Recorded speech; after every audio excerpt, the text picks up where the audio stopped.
taking the cue. If you have anything you'd like to share with us in terms of, who you are welcome to do that. So we will go right into it.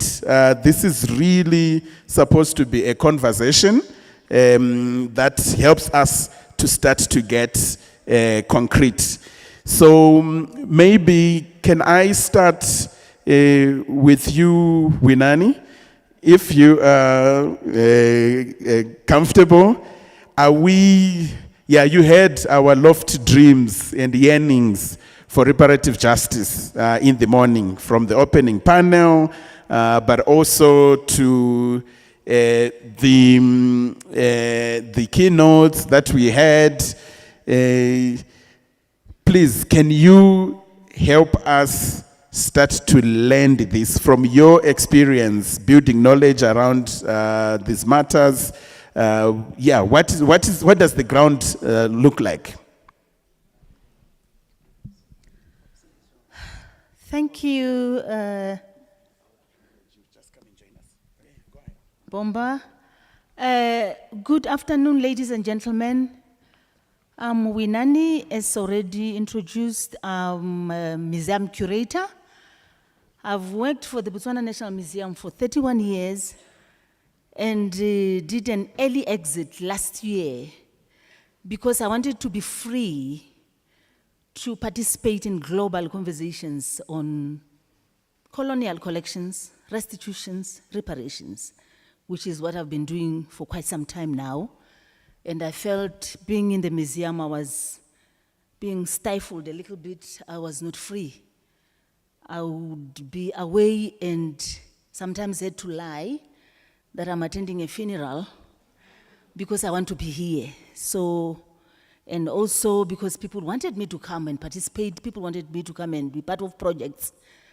And that is why I'm like not a new player into the conversations about restitutions and reparations. And I've worked for the Botswana National Museum, which is a government department.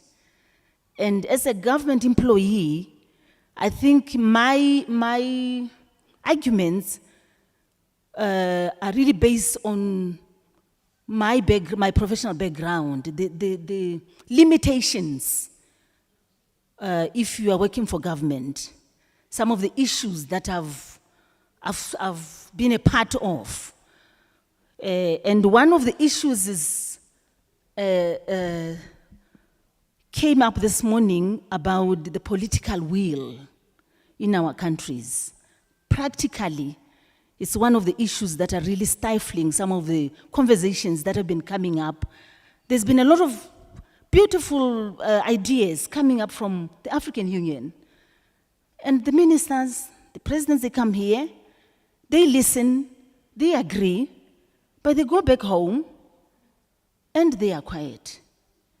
And maybe it is me, the curator from the museum, coming to say, but you know there's this issue, global issue. Our collections are up there, they're out in the global north, and the global north has all these tourists coming in, paying at the British Museum or wherever, and there's Botswana collections there, we want them back. And the minister has heard about this, but has forgotten, I think, and it's so difficult to convince the minister. And for so long as we have no support from them, it's very difficult to implement some of the issues that are coming up here. So that is one of the issues that I think is really a key stumbling block to our issues in Africa. And I've always said, okay, in South Africa, ministers have gone back, particularly about the Liberation Heritage Program. And I don't know, maybe it's because of the ANC and the apartheid. And the minister has said, this is what has come up. And I want you to come and report to me after 2 months and tell me what progress you are making. And we've seen so much progress. But go back to other countries and see if there's been much progress on this. So I think these are some of the issues we should reflect on. And also to say, if we are taking this as a position for Africa, let's really see the militants, the follow-up from us who are here. Like we've talked about systematic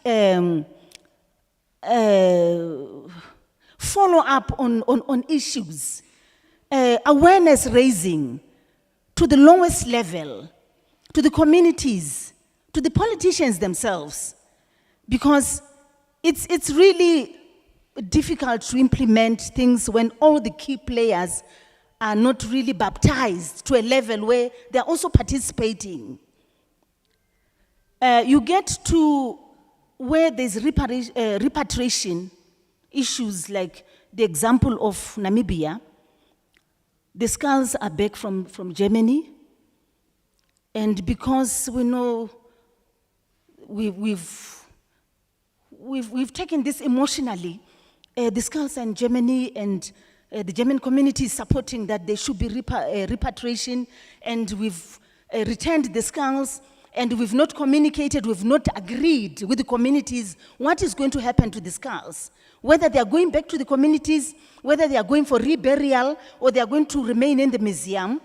And this remains an inconclusive case. The skulls come back and they're just in there, in the storeroom or somewhere, and it's quiet about that. It is important to know what we are going to do with what we bring back. I know Nigeria has gone ahead. They have this museum, even though there are still some dissenting voices, but it's still, at least, there's vision to say we know as a country we've taken this position and we are repatriating, so what happens to what we are taking back? The afterlife of what we are taking back, because we want to avoid comments like, they were better off with us. They've taken the objects back, but what are they doing with them? And also the equal benefit of what we want, the repatriations, the reparations, equal benefit of what we want to gain from those that have wronged us. So what I really want to say is, this is something that should not be rushed. This is something that should be thought through, and we have a systematic way of, implementing, such that we really are achieving something. Some of the issues, like restitutions, are very expensive. Sometimes we don't even have enough funding to implement that. So it is important that we involve all the key players, we think through, we have a clear developed plan of what we want to do. And also clear follow-ups, on all the different stakeholders. Okay. We are here. Can I hold you there? Yeah. Thank you very much, because I want to move the mic, but I noted your point on political will. We need to think about what will happen to what we are repatriating. And it becomes even more complicated when we say it's not just objects or artifacts, as Brian was saying this morning. Some of these were our spiritual symbols. They were the gods of certain communities. So it becomes even a lot more complicated. And you talk about the need for militancy from us as citizens to ensure that political will and a very systematic follow-up process. So thank you for that. We'll come back to you, but please, a big hand to Winani for starting us out. I want to introduce Professor Ezrah Aharone, who is the Executive Director for Center for Global Africa. He will say a little bit more about what that is, but please, I had not introduced him at the beginning. Please give him a big hand. He's one of our provocateurs this afternoon. So from Winani, I would like to go to, let me come to you, Don. We are really trying to, concretize the conversations that we're having in the morning. And you can tell we are touching on restitution, we are touching on repatriation, we are touching on reparations. You, as a top legal mind and activist on our, for justice for our continent, what emerges for you? What do we really need to be thinking about and watching out for if we really want to move beyond rhetoric to actually taking very strategic, tactical steps for our own liberation and development as a continent through all these issues that we are talking about. So, Don, you've got 5 minutes for an initial input here. Yeah, you can use that microphone. Thank you very much, Briggs. And I apologize that I personally missed the morning session because we had some bilaterals at the African Union that we couldn't get out of at this time, our peace and security issues as our ministers and heads of state come later this week. So I apologize for maybe missing the mood or the tone or the momentum that may have been set in the morning. I think in terms of some of the practical considerations we should have, for me the first and most important is agency, our own agency as African citizens. Because I think sometimes in this context, I see the posture of what our states should do, what our governments should do in terms of engaging interlocutors in the West, be it fellow governments, be it museums, be it private collections, and so on, and what the AU should do.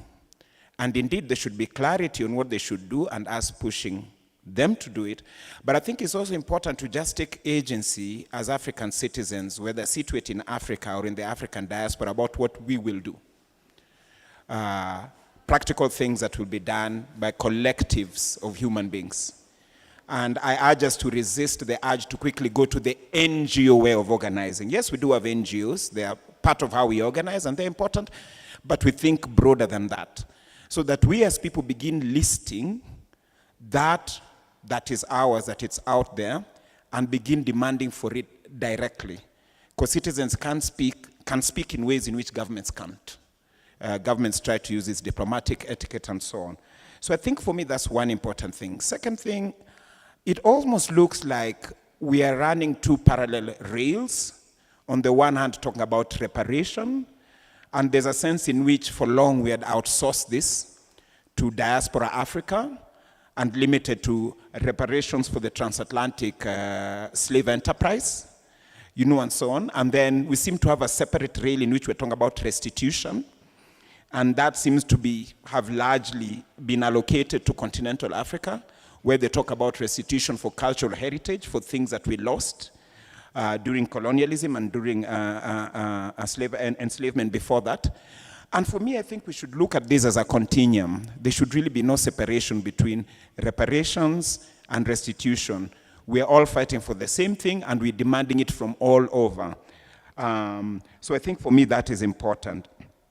And to connect these struggles, and I think it's very important, and I see some effort being done here, to ensure that really we're talking to fellow Africans on the continent, in South America, in North America, in Europe, and elsewhere, and we have an interconnected struggle where if it's joint research and publications being done by academics, scholarly institutions, think tanks, and so on, it's joint. If it's other forms of disruptive action being done, it is joint. So for instance, I don't see why we shouldn't go march and hold protests right outside some of these citadels where our things are kept, and draw attention by holding big protests there, even as our states try to do the so-called diplomatic negotiation. Just carry very disruptive demands. And then for like people in my corner, and we always crack the joke that to a person with a hammer, every problem is a nail. So we continue, because work is ongoing, disruptive litigation in their courts and in our courts. In our courts, pushing the states around their obligations to more robustly call for, demand, and get reparations, and in their courts, disrupting their peace. And cases don't have to succeed. Public interest litigation is about winning in the court of public opinion. If you manage to win in the court of law, that's a bonus. But really take the fight to them and take it through protest also, through protest music, through protest art, and so on. So I think these are practical things that we can do for which we don't need governmental agency. And once we're doing that, now we demand more from our governments. Thank you, Briggs. Very much, Don. A big hand for that. I'm going to go online and invite Venetia. Venetia just concluded a study on Southern Africa, as some of the issues we are discussing here, especially around restitution, apply. And I'm sure has also been grappling with some of the questions that Winani was raising in her initial input. So Venetia, you've got 5 minutes, please, for an intervention. Thank you, Briggs, and thank you for the invitation. Where do I begin? I think the previous speakers have raised a number of issues, so I concur with what they said. My contribution is also based on the purview of the return of cultural objects, and if you will, looking at the state of readiness, in the region. And I think for me, what became very clear is our approach to this issue. If it's from a regional perspective, we have so much more to go on. We have a history, we have a background, even though I don't think it's well known throughout. This has been a sector that has been seen as a rather niche sector. So as much as we call on government around political will, it doesn't feature highly on civil society, social justice agenda, for an example. But this issue does open up the space. It could be an entry point into understanding some of the dynamics, some of the strategic issues around restitution and reparations. So the first thing, the context. More than ever before, as of, I would say, 2010, 2014, the mood around restitution has increased. There's a lot more energy around it, there's a lot more calls for it. So the context out there, not just in the Southern African region, but internationally, there appears to be a lot more resonance with this issue. Its profile is getting a bit higher, and that's important. Secondly, I would say that Don mentioned these parallel paths, and I don't think it's by design, but I think it's also reflective of the sense that there is no clarity on the politics, on the epistemology of reparations, of restitution. What does it mean about our own understanding of our legal instruments, which were designed with a Western bias? They don't cover the issues we need to. Similarly, our policies are nowhere near facilitating the return or the restitution of any of our artifacts. Then there's a question of language. We use words like restitution, repatriation, reparations, all interchangeably. And I think for me, there's a need to be able to have dialogue and discussions and further inquiry into what is appropriate for our context on this continent, so that we make it very clear even in the language we use. The point that was raised by Winani on the role of one of the most key stakeholders being whether you call it a source community or a descendant community. And there, from my research, I found that we take a lot for granted. We assume that the source communities or descendant communities want all the artifacts back, or even know what has been taken. Well, there are some communities who don't. There's very little knowledge about what was taken. Some may have some knowledge, but on the broader scale, I think all of us, one thing the study was very clear about is almost all identification or claims for a return was purely fortuitous. Somebody went to a conference, saw a piece of art, and that's how the process happened. In Southern Africa, Namibia provides us with a huge amount of knowledge, of very contemporary knowledge of how these processes unfold.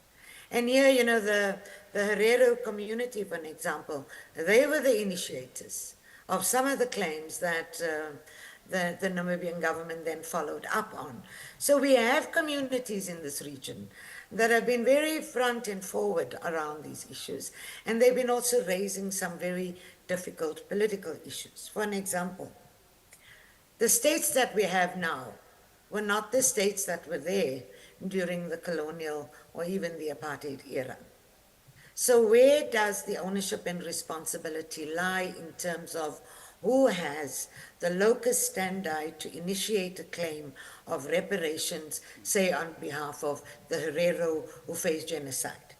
The return of the ancestral remains of the Herero in many ways validates their position on the genocide, and so therefore the natural point from there on would be a claim for reparation. Who would have that locus standi to bring a claim? And these were some of the anomalies that were not readily available, that didn't provide enough guidance to whether it's organizations or people like Wenani, who do an amazing job on the ground in raising awareness, in understanding how when we say restitution, it's not about bringing our cultural objects back into the past. It's about bringing them back and integrating them into our forward movement, into our future, which, by the way, colleagues, you know, neocolonialism hasn't ended with the end of colonialism and our independence. One needs to just look at the constant pilfering of natural resources on the continent. So I think there's the past and the present taking us into the future, and that's a trajectory we need to develop some coherence around. And Southern Africa has an enormous amount of capacity. It also has an enormous amount of experience, which needs to be recorded in a way that document the experiences to replicate. The case of Namibia, the case of Sarah Baartman from South Africa, or even the repatriation of the bones of a very unknown San couple, not very high profile individuals, but that case stands out as a gold class standard, where that restitution, that repatriation of the body rehumanized the ancestors that were brought back. So the rich history, the fact that not that nothing has been happening, there's been a huge amount of work that has been undertaken by museums, by the cultural sector, those involved in the cultural sector. It hasn't been brought together, but I would say that the context currently allows for that. So I'm going to stop there and maybe, you know, add something a bit later. Thank you so much, Venetia. A big hand for her. It's very clear there's a lot that you can share with us. So thanks for those very crystal clear inputs. I particularly like when you say it's not about moving backwards, but integrating into the future that we want. The point that Prima was making in the morning, the world that we are, the world to be reimagined. So thanks for bringing that in. I'm going to invite a few more before we come to the floor. Can I invite you, Dr. Amani? What arises for you in this conversation? Thank you very much. Let me first thank ECOSOC and all the partners for organizing this very important session, for hearing us, hearing the voice of the people. Because when we established, I was a founding member of ECOSOC, and we call it the People's Assembly, the voice of the people. So it's very important that the people galvanize around what's happening now, the year summit of the justice for African and African people of African descent. And if we really want to do this, we have to be very structured, because it's not only about reparation or restitution, it's about economic justice. Because if we take the whole history from enslavement, colonization, and economic exploitation, which is still going till now, because all of our resources on the continent, and still we are not the one who are managing it, but it's exploited, including our critical minerals, all our really resources on the continent. So how do we go through all this? We have to be really very strategic about the roadmap for economic justice. And the roadmap for economic justice is a multi-stakeholder approach. It's not only one person who are doing it, or one government, or one state. It should be the governments that put the legal frameworks for the reparation payments. It should be the civil society that make the advocacy campaigns and make awareness campaigns. It should be the private sector, the multinational companies who have already benefited from our resources on the continent. And of course, doing the road economic map, we should really ask for an Africa Reparation Fund. An Africa Reparation Fund that should be geared towards economic justice of the continent, into education, into health, into technology, into industrialization, into technology transfer. That's very important. The second issue is cancellation of debts. You know, all those debts that we are in and we are really suffering from, it's again, we are paying $70 billion per year, but it's really about how we cancel those debts. It's very important to really have concrete steps towards the reparation and the economic justice. Again, if we are talking about how we are able to have direct investment in our economic transformation, and that would really about skills development, our transfer of technology, about industrialization, value addition, and beneficiation. And for me, as I am heading the Africa Business Council, this is one thing that we are really focusing on. How we transform our African raw materials into value-added materials, into made in Africa products. And this is the real economic justice, because as much as reparation is, or justice is not a moral abrogation, it's an economic imperative that we need to translate into prosperity. Because till now, Africa, the legacy of the colonization, enslavement, and all this, we are still, till now, suffering poverty, illiteracy, hunger, all this, although we have all the resources of the world. Again, one issue, we have to engage our sixth region of the diaspora, which is the diaspora. Yes. Actually, I was one of the working group that put the status of ECOSOC to have 20 seats for our African diaspora. So within the whole ECOSOC. So one of the things that we did already, we have already established the Africa Caribbean Businesswomen Forum that we have done in St. Kitts last November to see how we engage on the economic level. You know, many of the Caribbean are still importing, for instance, from China. Why? We have, they asked me for leather products. We have here in Ethiopia leather. Why do they get it from other parts? You see? So the whole issue of the rebuilding our channel of communication between our sisters and brothers in the diaspora through bridging the cross-Atlantic is very important that we really do. And with this reparation, Africa Reparation Fund that we are looking for to see how we can also cooperate with CARICOM, which is the Caribbean community, to see how we work together in order to have this legally enforced with reference to the reparation fund that we want to do. It's really about organizing ourselves from the inside. Because if we don't organize ourselves as multi-stakeholders and coming together as government, as civil society, as I would like also here to concrete that the private sector is not homogeneous. We have the multinational companies, which is still into what they are doing, and we have the African private sector that we should empower, that include SMEs, women, and youth. And those are the building blocks of our economy, and those are the ones that we want to invest in order to create prosperity. Because really, why we want reparation, why we want restitution is to create our African prosperity. And as I always say, and in my always speeches, I always challenge my African leaders. That's why we have to change the mindset when they say, we want Africa free from hunger, free from disease, free from illiteracy, free from poverty. We say, no, no, no, no. The Africa we want is not free from hunger, it is well-nourished. Not free from illiteracy, but well-educated. Not free from poverty, but wealthy. Not free from disease, but healthy. This is the Africa we want. Thank you, thank you. You can give her a big hand.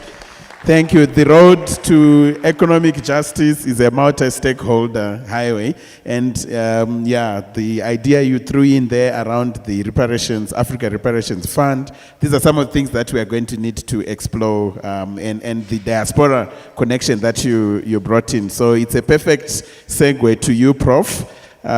Center for Global Africa. How are you coming into this idea, yeah, into this conversation? Yeah, you've got 5 minutes. Share with us your thoughts in terms of what you're hearing since morning and from your fellow panelists here. Thank you, and all protocols observed. I want to thank ECOSOC for inviting us here. And I'm going to speak specifically about our work from the standpoint of the diaspora in the 6th region. And I did have a presentation. I didn't know if they were going to load the slides or not. I wanted you to actually see some visuals of material, because I want to speak a bit about the work we've done in relation to Marcus Garvey and the Marcus Garvey Institute for Human Development. But first, I want to ask, just by a show of hands, how many of you are familiar with the fact that Marcus Garvey received a presidential pardon last month? Okay, not more than half. But historically, something very important and significant happened in the diaspora. Marcus Garvey, to the dismay of those of us who are admirers of him, was criminalized. And people don't realize this, but Marcus Garvey wasn't criminalized because he was a bad guy. He was criminalized because he was doing good for African people. And for a $5 mail fraud charge in 1923, Marcus Garvey was sentenced to 7 years imprisonment. So the pardon is not so much about what President Biden did that we're speaking about this, but we're speaking about it because of the power and advocacy of the diaspora, because there are some of you in this room today who participated in that advocacy that allowed that pardon to happen.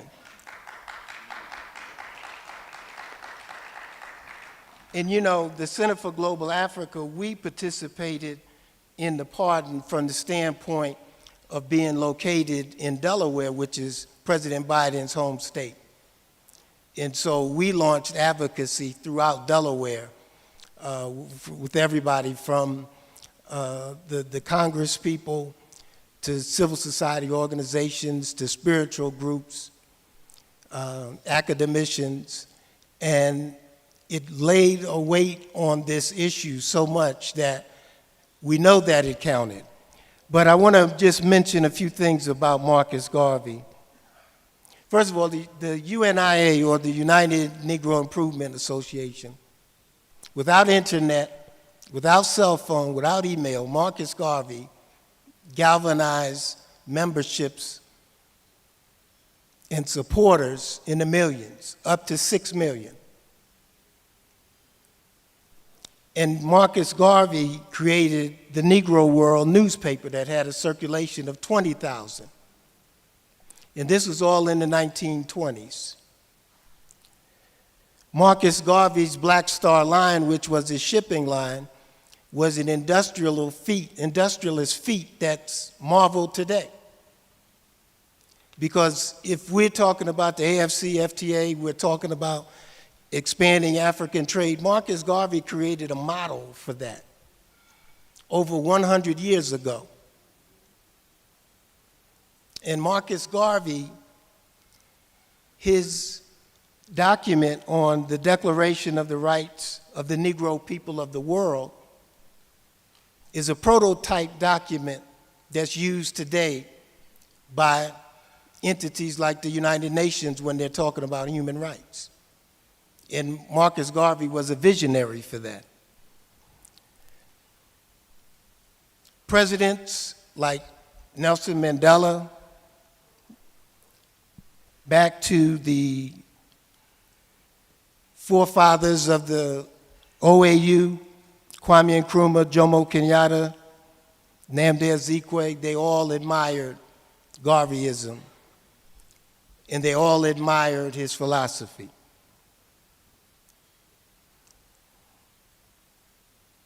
The fact that Garvey was criminalized for $5 mail fraud brought us together as the diaspora and Africans as well to rally around this idea, this concept of what's important, what are the common denominators that we share. So as we gather here today, and well, it's too late for the presentation now, I'm almost at the last slide. I want everybody to understand that when we look each other in the eye and we talk about reparative justice, the first thing we need to understand is we have to have self-reparative justice. That means the way we cooperate amongst ourselves, the way we involve ourselves in the programs and platforms that we need to develop. And so Marcus Garvey was the sixth region before the sixth region was conceptualized. You know, Marcus Garvey wasn't just the sixth region in philosophy, he was the sixth region in practice. And we need to bring that not just in conference settings like this, but in our academic institutions. We need to leverage the pardon for new types of visibility and cooperation amongst us. So just like there is the Africa we want, we must, with the equivalent, have the sixth region that we want. And together, the two of them will create the kind of environment where the strength of Africa and the diaspora can be revitalized, just as Marcus Garvey envisioned and put into practice over 100 years ago. Thank you. Thank you so much, Prof, for making such a compelling case for connecting these struggles. Yeah, so in terms of inputs from our panel, I'm going to invite Zukiskwa, from your perspective as a writer, what are some of the questions you were listening in, even from the morning? Because of time, I'm not going to reiterate everything that we are hearing, but we are talking about the context, we are talking about political will, we are talking about multi-stakeholder approach, we are talking about connecting struggles, we are talking about agency. There's so many things that are on the table. Yeah, what questions are you hearing and what are you not hearing so far? All right, so the bad news is Winani mentioned no political will. And this kind of sucks because many of our countries have ministries of arts and culture. But because of lack of political will, everybody assumes that this is a demotion, when in fact, it's potentially the most powerful ministry in any country. One way then, I've always often felt that there's this thing where it's believed, oh, Africa has now, everybody can get clothes because there's a lot of material dumping. How amazing would it be if we actually said our countries are growing cotton and we are very protectionist as Africans, as a continent. We're very protectionist about nobody bringing in any cloth from outside unless we're trading it intra-African. And how powerful would it be if any of our ministers of culture would actually be seen every time wearing clothes made in Africa from African fabrics, shoes made in Africa from African leather, and maybe we could see them doing an appearance at an art gallery, at a museum, at a book launch. But you see, a cultured and artistic people are questioning people, and it's really our politicians don't want us to question, because if we question, they wouldn't have their jobs. Last year, 2023, I curated something in Switzerland, And what I came across was some books and material and birth certificates of a whole lot of African writers. Mariam Abba, Maris Konde, Dennis Brutus, Ken Saro-Wiwa, etc., etc. And I then went back to Johannesburg and I talked to an institution that is funded by the government, and I say to them, listen, this material is all available, 39 boxes. All you need to do is pay for the shipment of it because you already have facilities. They never carried that conversation forward. I'm very happy though that the Thabo Mbeki Foundation carried that conversation forward. So at least now we can also have archival material, this archival material on the African continent. So that makes me happy. So I think this is something that we should be very deliberate about, having our material on this continent, but making sure it's housed well as well. Let's look at our museums, let's look at our spaces of culture. On the downside again, Brian mentioned Miriam Makeba as having been one of the people on the Committee for Reparations way back in the early 90s. And today, Miriam Makeba's house, which should be a cultural place, a place where people visit in South Africa, is a drug den. Nigerian poet Kola Tuboson did a documentary which came out last year on Wole Soyinka's house, Ebrahimi Road. Ebrahimi Road is at University of Ibadan. The person who stays in that house, which was full of beautiful artwork and culture and everything, that house now has this big cross at the door and there's a picture of a white Jesus. It says to me that we're not respecting the people who have come over in history. On the other hand, the good news is we've got a person like Victor A. Kameno, who is a visual artist from Edo State, and he is set up a gallery in Edo State, and he is inspired, obviously, by the Amadou Bello University Zaria Art School that came in the late 50s. So I really appreciate, and if any of you are in Nigeria in October, November, the galleries, the artwork is absolutely beautiful, and you can go in and it's free, and you see all the art on this continent. There are also literary festivals all across the continent. We're looking at Botswana, there's Aharone Lit Fest. Nigeria has Ake Lit Fest. Congo has Fête du Livre. So there are all these things that are happening. Angola, Mozambique, and there's also a beautiful conversation that's happening between Africa and these diasporas. And a lot of it started during lockdown.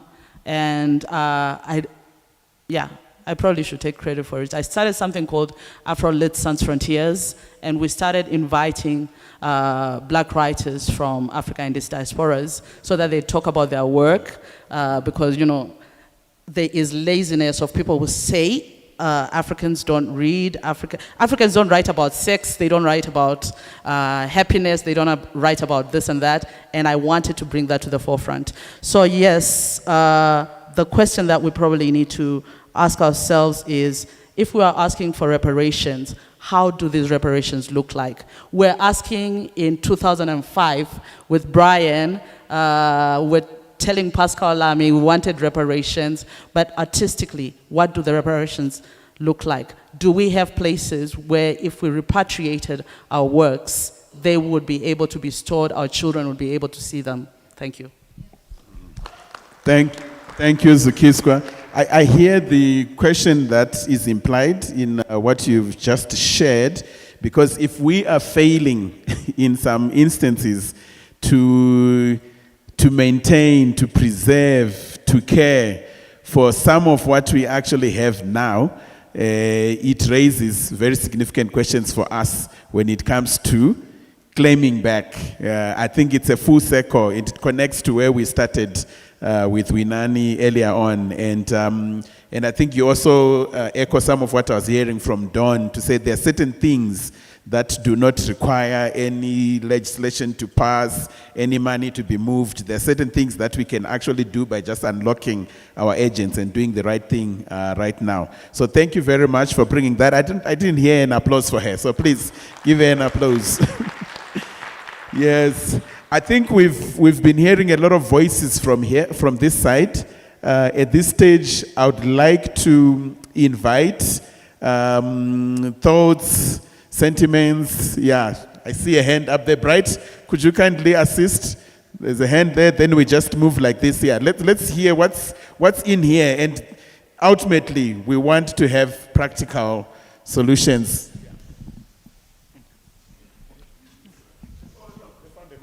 There, there's one there, yeah. Yeah, please go ahead. If you can introduce yourself quickly and yeah, make your point. My name is Tigist with Center for Global Africa. I joined them. So thank you for this excellent presentation. And we have been talking about repatriation, and particularly we focus on artifacts and our art, our books. But those things taken with the people who created it together. So we cannot focus only on the goods, but those intellectuals who are supposed to build the continent, who can grow the economy, all the brain drain started in slavery time. So we have to focus on the people, and their generation actually are there contributing for the development of the Western countries. But in Africa, we are still brain drain our continent because of the uncomfortable situation. The intellectuals are migrated. So we have to focus on human capital, which is taken from the continent, has to bring back so that we can build it together. So we have to think about the African diaspora mind and the knowledge. We have to focus on the people and the generation which they are there, and they are not really given conducive environment or opportunity to repeat what they have been doing in their own continent, are not given opportunity, and their mind, their intellectuals, those engineers, those writers, those poets, those economists are there. So their children are there. So we have to focus on bringing our people from the Western countries and let them to build their country or the continent together with us to support us in knowledge, which is taken from the continent. Thank you. Thank you. Can move the mic, yeah.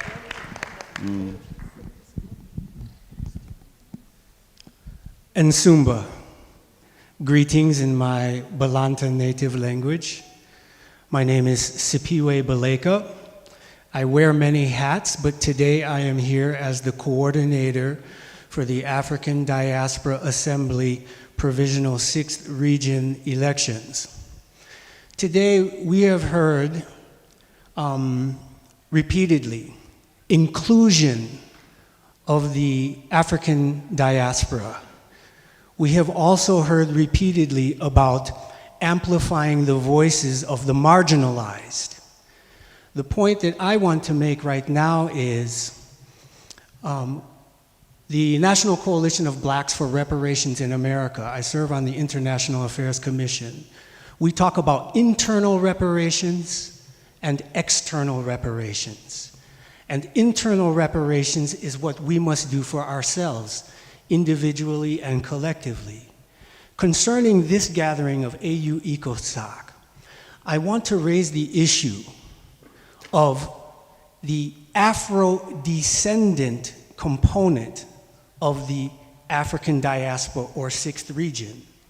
Those of us whose ancestors were trafficked as prisoners of war and enslaved in the Americas, we are marginalized within AU ECOSOC. 22 years ago, I was in the room when the Article 3Q amendment was passed that invited and encouraged the African diaspora's full participation in the AU. That has been epigenetically encoded in me, so I come here carrying that spirit. It has now been 21 years since the AU ECOSOC Statute, Article 5, Section 3, which we have our representative who I'd like to speak on this, that told and instructed the African diaspora to create your own election modalities and choose your 20 representatives. I, along with Dr. David Horn, on the Western Hemisphere side, along with Dr. Beryl Beekman, who was on the European side, began to follow that instruction back in 2006 with the first attempt to organize our elections and elect our representatives. To this day, we have never completed the process, even though when AU ECOSOC recently announced the elections for the 4th General Assembly, that announcement did not include the 6th region. There was not even a courtesy mention to say, we understand that these instructions are for the 5 regions in Africa. Hold on a minute, 6th region. We're working on a legal framework to be approved. We'll get to you as soon as we can. There was no mention of it. So the African diaspora did exactly what the presiding officer, I believe it was this morning, talked about kicking down the door, where we followed that ECOSOC statute, Article 5, Section 3, to do our part of it so that we could join AU ECOSOC at the beginning of this year.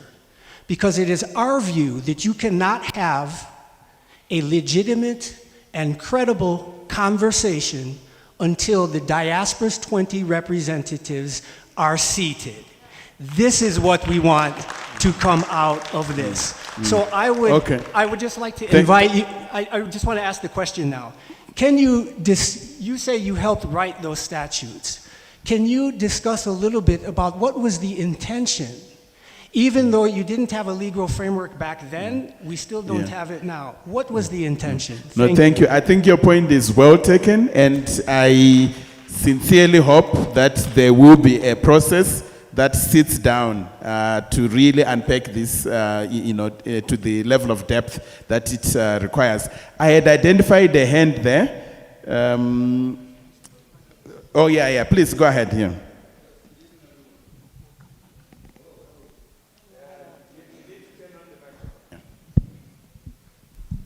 Yo, Rastafari, blessed love to everyone. Yes, my name is Priest Rickman McKinney. I'm from the Bahamas, Nassau, Caribbean, for those who don't know exactly where is Nassau. Immigration, they said, where are you from? I haven't seen this passport before. So I had the difficulties coming through immigration this morning. I come from the airport straight here. So when I heard about this symposium, I say, through our organization, the Ethiopia Africa Black International Congress, I'm the Royal Ambassador for such Congress. I say, I have to be a part of this. Because all of my life, I've been fighting for reparation, repatriation. I was here in 92 to the OAU to bring a petition from our leader down in Jamaica to the chairman at the time, Dr. Salam, concerning reparation and repatriation. So from then to now, I was always agitating in the Bahamas through the Caribbean for such program to continue, be pushed and be elevated and be taught even in the schools. I'm also part of the reparation committee in the Bahamas. And I listened to the Empress say earlier about the ministers who was in charge of culture and youths. They don't want to wear African apparel, so that's the truth. We see today that everything is false, from the hairdo, the eyebrow, everything, basically not to disrespect our ladies, but everything is fake now, and it's bad. And when the Honorable talk about Garvey said eat black, dress black, talk black. You see the God tree of black spectacles. So Rastafari was always said, be conscious and know yourself. Give libation and go back to the ancestors. But when I even watch some of the African movies, everything is colonial. So even us in the Caribbean, we say, well, when we can come home? Because we see the South Africans calling the Nigerians foreigners. We see the Zimbabwe getting fight, they getting chop up. So we kind of scared, even to return, but we want to return home. We're seeking for repatriation. That's what the lady said earlier. A lot of places in the Caribbean have that mindset to return and to contribute. But y'all ain't making it easy for us at all. Because we come here as tourists. It's hard for us to get a dual citizenship. It's hard for us to buy land. We get in swing, we get in bamboozled, we get in trick. So y'all have to do better, honestly, to invite us. Because we feel not welcome. And no disrespect, because all of my sisters and my brothers and all we are one. Africa for the Africans, those at home and those abroad, born and unborn. We was illegally taken from here against our will. None of us want to return. None of us have that burning desire to return back home. So it's your duty to help make our return comfortable. That's all I get to say in the short term. Thank you. Thank you. Okay, can I come to you, my sister there? Pardon me? Oh, no, the microphone is already here, so it's okay. Then we will come, after her, it's you. Go ahead. Thank you, Gretchen. If we can try and make it a little bit brief, we are going to need to hang out together after these sessions, because these conversations require more time. Happy to hang out with all of you. Gretchen Rohr, gratefully here as part of the Reform Initiatives delegation. I do appreciate and agree with my boss, Brian Kagaro's statement that what we're seeking is the return of our heritage, return of our culture, return of our wealth, our knowledge. And I'm really interested in hearing from those who spoke about the position of, I've often heard it called the museumification of our culture. How can we distinguish from the pressure or the need to preserve our heritage versus the pressure or the belief of preserving this specific item or representation? Many of these representations were created to be used. Were created to teach, were created to be honored. And I'd love to hear examples from the panel as to how you've seen creatively how the indigenous utilization of what we need returned has been explored in much more creative ways than being stored. Thank you. My name is Ambassador Yao, and I'm happy to be here. Now, I'm reading a book called The Grand Slave Emporium, Cape Coast Castle, British Slave Trade. And in this book, there's an example of a ship that was carrying enslaved African people, and then this ship had an accident. So what they did is there were the insurance companies who insured the ship. They insured the so-called cargo on the ship, and they held the captain responsible for the damage and the destruction of the ship. So what I'm saying is that we need to quantify the specifics of aspects of enslavement, and that is what the insurance companies, that is what the businesses, that is what they understand, quantification, the numbers. So we need to, one thing we need to do is to do that. And also, this is an opportunity for us to encompass the diaspora fully and wholly. And we can't miss this opportunity to bring the diaspora in. I was born in the United States. I live here in Ethiopia now. So I'm making the 6th region, coming back to Africa, my life. First 50 years was in America. I worked as an engineer, engineering manager, and research and development manager for a large aerospace company. I looked at the concept note. Part of the concept note had a lot of nice objectives, but it didn't have any due dates. It didn't have a timeline. So someone mentioned there, we need to accelerate this. So we need to do pragmatic things to make this real. And then the last thing I would like to say is that Ethiopia, part of reparations is financial, part of reparations we can do ourselves without any of the other things. We need to decolonize the mind, okay? And we mentioned wearing African clothing, trading with Africa. We need to decolonize our mind. But Ethiopia has an example of getting materials back. There is an airplane that was taken in 1930 by the Italians, Nasir Sahai, and the Ethiopians, Dr. Pankhurst and others, worked to get this airplane back. There was a monument like Washington Monument or obelisk or Tekken that was gotten back 3 or 4 or 5, maybe 10, 15 years ago.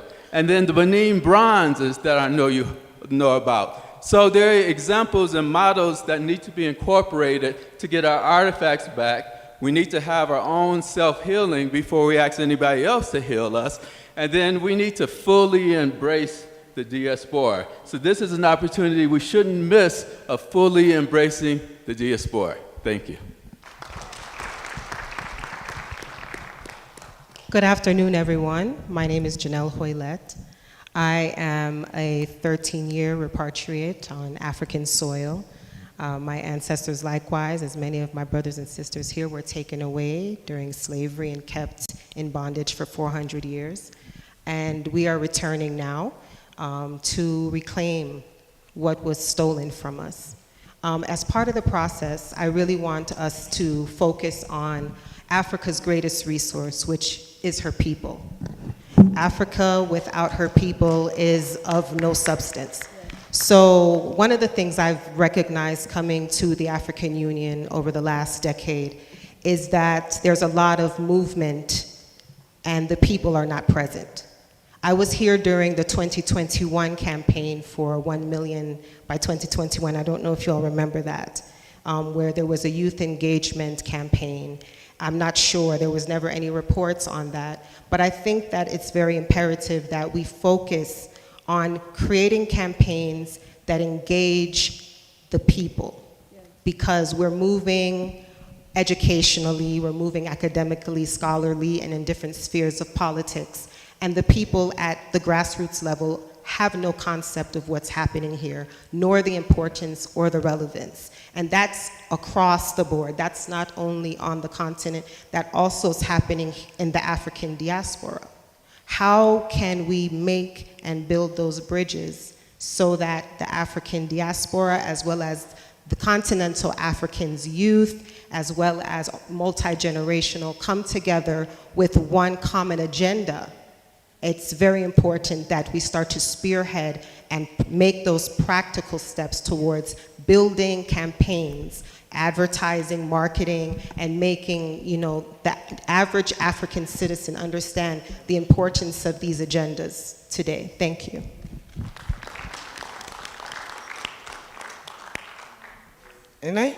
We are going to take 3 more hands, and then we'll wrap it up. And as I said, please, can you go to that end? Right to the end, yeah. We didn't cover that. Towards the front, I'm seeing those hands there. And then, Raj, towards the front. Greetings. Okay, greetings everyone. Oh yeah, go ahead. 3 more then. I'm Ambassador Jasmine Rowe, as part of the State of the African Diaspora 6 region. I am also the president of the Ethiopian World Federation, Local 14 in Ethiopia. And to make a little thing understandable to our brothers and sisters, our delegates, the returnees have been in Ethiopia for over 80 years, and no citizenship status.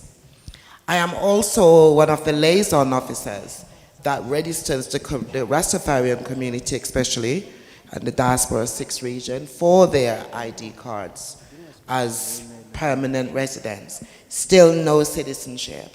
So we start off with an ID that is like 5,000 birr, and today is 38,000 birr.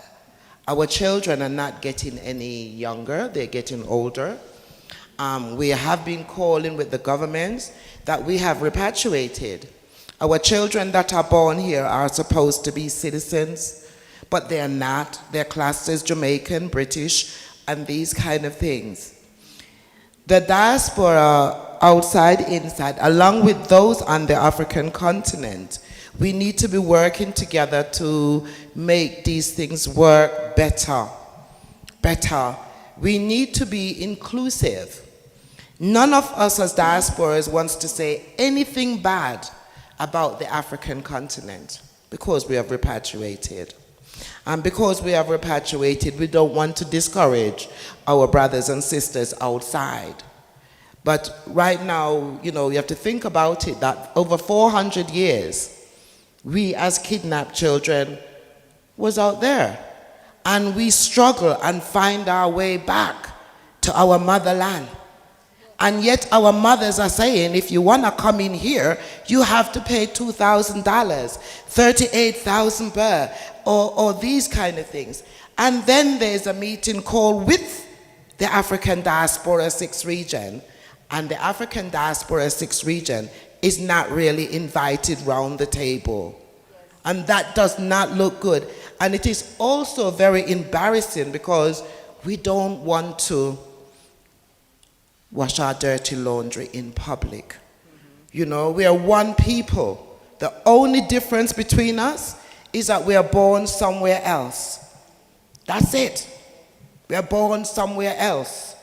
But there is nothing that can happen on the African continent without the brothers and sisters who are outside to make it work. We're going to go halfway for another 10 years and find, we have to go and get them to come and help.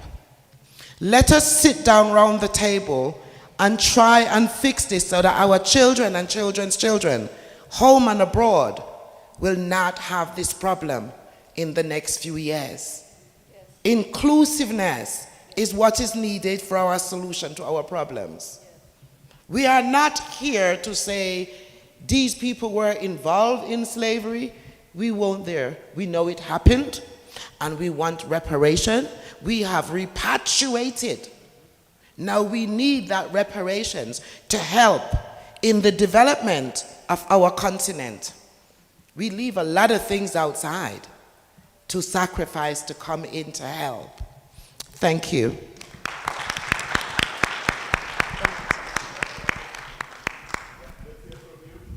Good afternoon, everyone. My name is Alem Tsaheli Lisa. I'm from Ethiopia. I'm a proud African woman. I'm a mother of 2.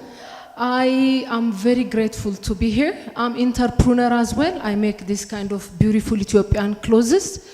Unfortunately, my shops are closed because of the road construction that's going on. So beautiful construction in Addis, as you see. So I would like to mention how many African mothers have been cried over African generation going on to Mediterranean Sea on the a lot of, to cross the border, to go to Africa, to go to the US, Europe, and everywhere. Yet we have so many thousand tons of resources in Africa, in Ethiopia, all over Africa. There is no any other, if we compare Africa, there is so much potential, young people, educated, but we really have to encourage women and children. I have 36 children, supporting all by myself. I have 10 years of experience teaching in international schools. I support, I don't like to say single moms, we are super moms. Super moms children, I support, thank you so much. I support super moms children. I give them free education, food, and also I really would like to appreciate what Dr. Amani said, and we really have to focus those women. We have to empower those women who have potential. I'm here to be the voice to the voiceless of women and children. Thank you so much for giving me this opportunity. And I am speaking to the other part to add about the youth. So my name is Dr. Ife Akinsheye Damon. I am also a proud member of the diaspora and advocating for our inclusion. I have a solution to the question that Sister Janella was talking about. I've created a curriculum, the community-based education advocacy project curriculum, where it empowers young people to use their academic skills, their 21st century skills, and third millennium skills to learn about and develop their communities. So it is time for us to use this untapped resource called youth now, not waiting until they are adults and hoping that they'll come back and address change, but implementing this into the curriculum now. And so I do have a model that I am ready, willing, and able to engage with the entire continent and the diaspora. Thank you. Thank you very much. I'm just going to make you the last, yeah, please, here, right in the middle. That's the last hand, and then we can see how we can wrap this up. Enthusiasm pays, yeah, because you were very enthusiastic there. I'm sorry we cannot take every hand. We're going to have another session coming right after this. Yeah, please go ahead. There's your microphone, yeah.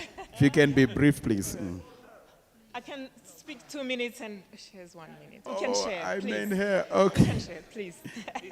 My name is Chantal Mutamuriza. I work for Save the Children as a senior humanitarian education advocacy advisor.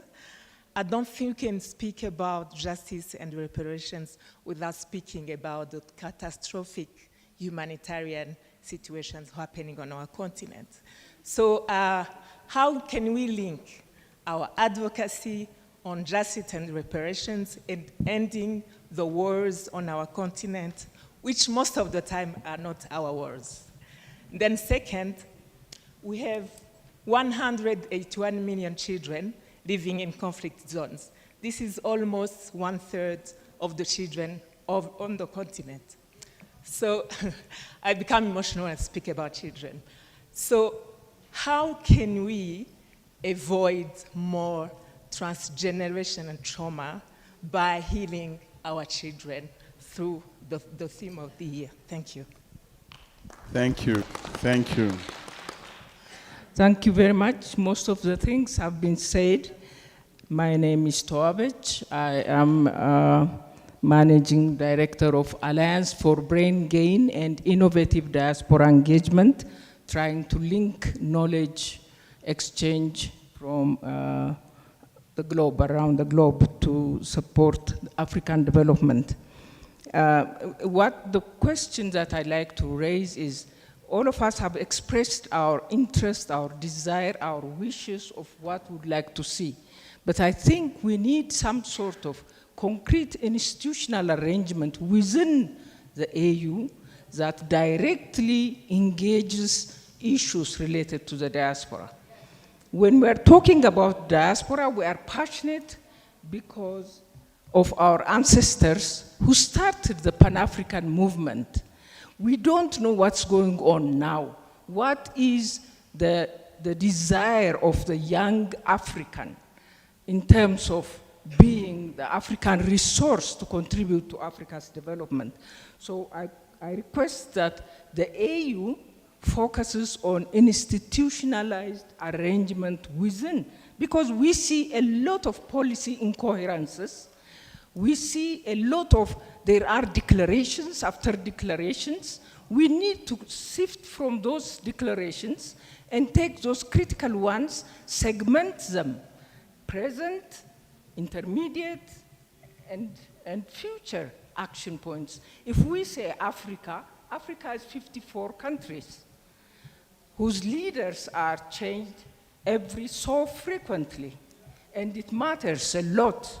So we need institutions in the AU as well as in member state countries. And there must be a mechanism for monitoring progress or lack of progress every now and then, moving towards the goals that we have set ourselves in terms of using the African resources. I second the point raised by Tigist. Knowledge is very important. We have knowledge. The mathematicians, the engineers from the pyramid to now in NASA, there are all kinds of scientists that produce science that are able to lead the world because of their capacities. But how many of them are recognized? America produces 98% of the world's science, but Africa produces 2% of the world's science. When we know that almost 100% of the scientists within the laboratories, in the NASA and in other many development laboratories are Africans. When do we recognize those resources? When do we recognize our own people? And then say that these are the ones that Africa should be upfront. And for this, we need an institution. Yeah, thank you. Thank you. Thank you very much. Thank you. Yeah, there's no way we can take any more hands. We are really at the end of our session. I'm actually just going to invite only 3 voices from the panel to not try and answer every single question, but almost a summation. And I saw your hand coming up first, Winani. So it's really just a summation. Let's not attempt to address every single question. Your point about institutional arrangements that are needed within the AU also applies to us in terms of our citizen-to-citizen engagements and conversation. We need structures, we need institutional frameworks, we need mechanisms. So you're already helping us in terms of some of our takeaways. So Winani, briefly, please, then I'll come to you. Yeah. Okay, thank you. There's just so much to cover, so much to say, and the time is short. But I agree. When I looked at the concept note, I noted the fact that we want institutional systematic coordination. So maybe from here, let's have a working group, I don't know what to call it, that is going to follow up. We have 50-something countries in Africa, and make sure that this agenda really gets, we are sure, or even have representatives in all the countries so that we follow up, so that we use them to create awareness in all the different countries. Because there are countries that would say, no, our priority is education and other things. This doesn't affect us. Like in Botswana, they think repatriation and other things, but there's so much of Botswana heritage outside there. So we need people who go there and mobilize. In Namibia, for the Nama Herero case, it is the community that went to Germany. And they advocated, you know, and they ended up getting support from within the German community. That is why there's been so much repatriations in Namibia. And then the second point is about the diaspora. It is really very, very important to mobilize the diaspora. Like I'm saying, this militant group will follow up and make sure that every country appreciates the diaspora community that they have outside. In Namibia, the Nama Herero genocide case also, it has been at the level at which it is now because of the diaspora community, the Herero diaspora community in America. They are the ones who even looked for the lawyers.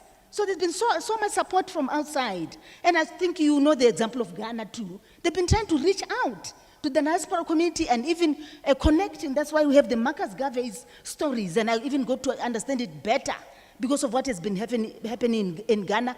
Make peace with the diaspora community so that they are not saying to you, you know how the powerful communities sold the other communities, and now they are resisting the repatriations to say, you are the ones who sold us into slavery. Make peace with them so that they're coming back to support you and you work together. I think this is important.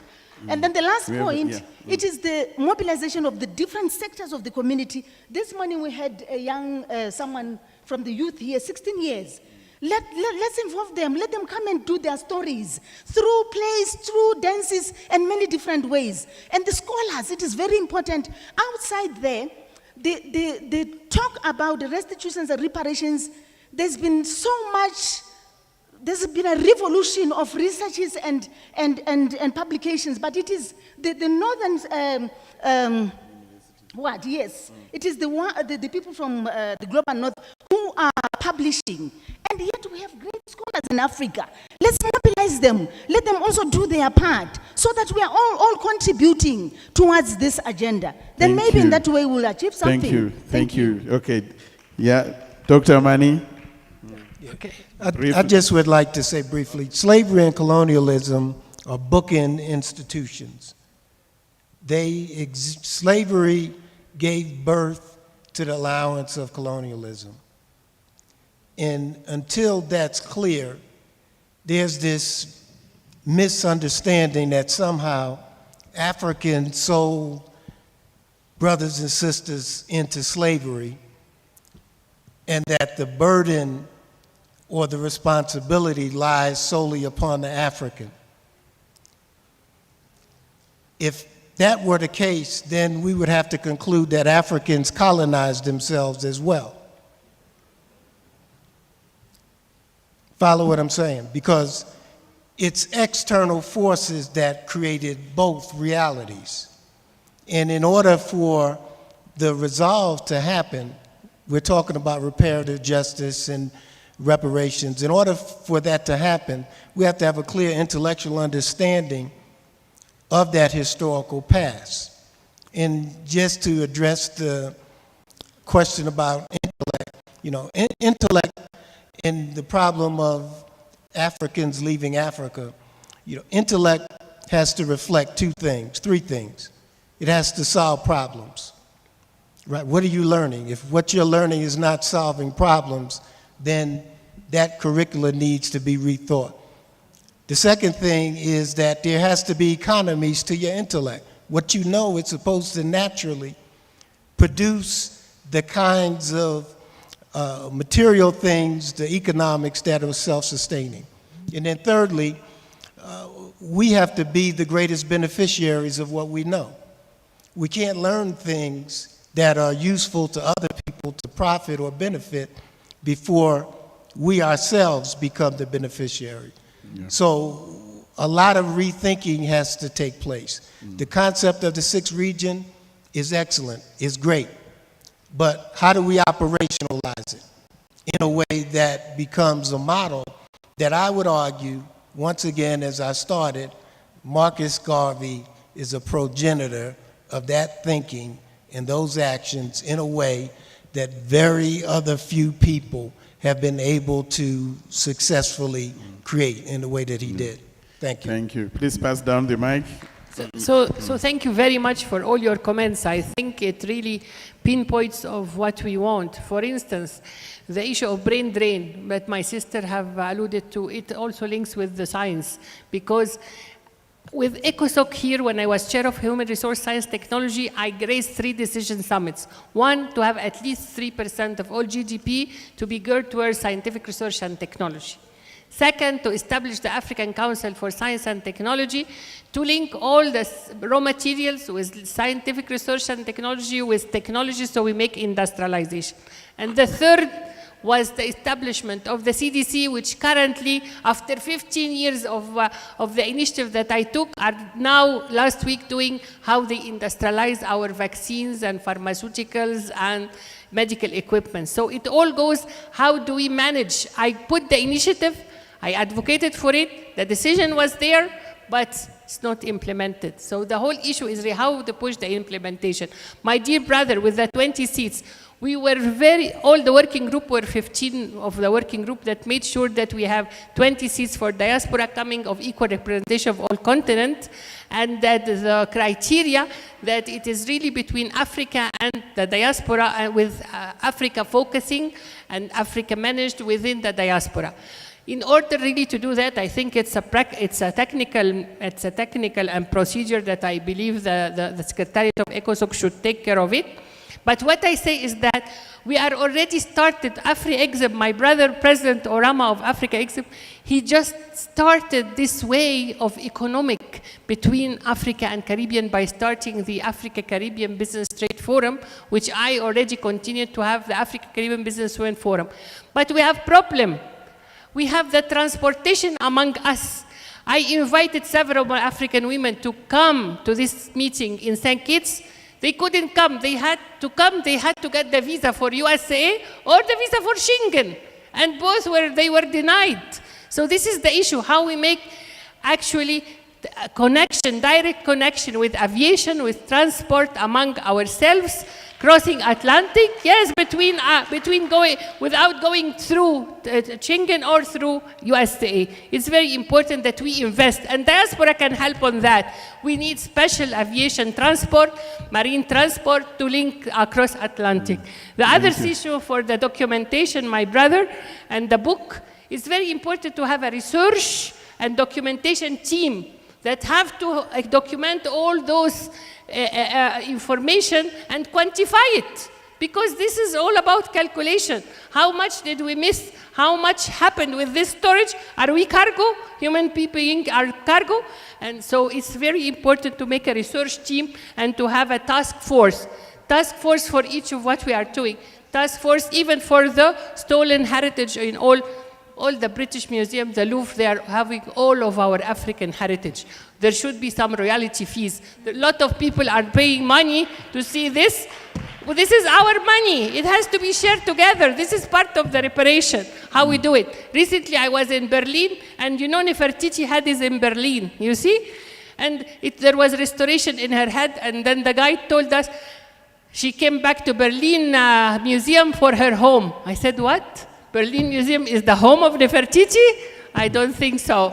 So the whole issue is we need to come together to make task force and to have the stakeholders and to realize the real connection between us and the diaspora. Thank you. Please pass the mic. Yeah, quick ones. Yeah, thank you very much, Briggs. I know time is of the essence, so I'll just do two things. One, I endorse and support the comments that have been made around the need for intergenerational dialogue and intergenerational engagement, so we walk this journey together across the generations.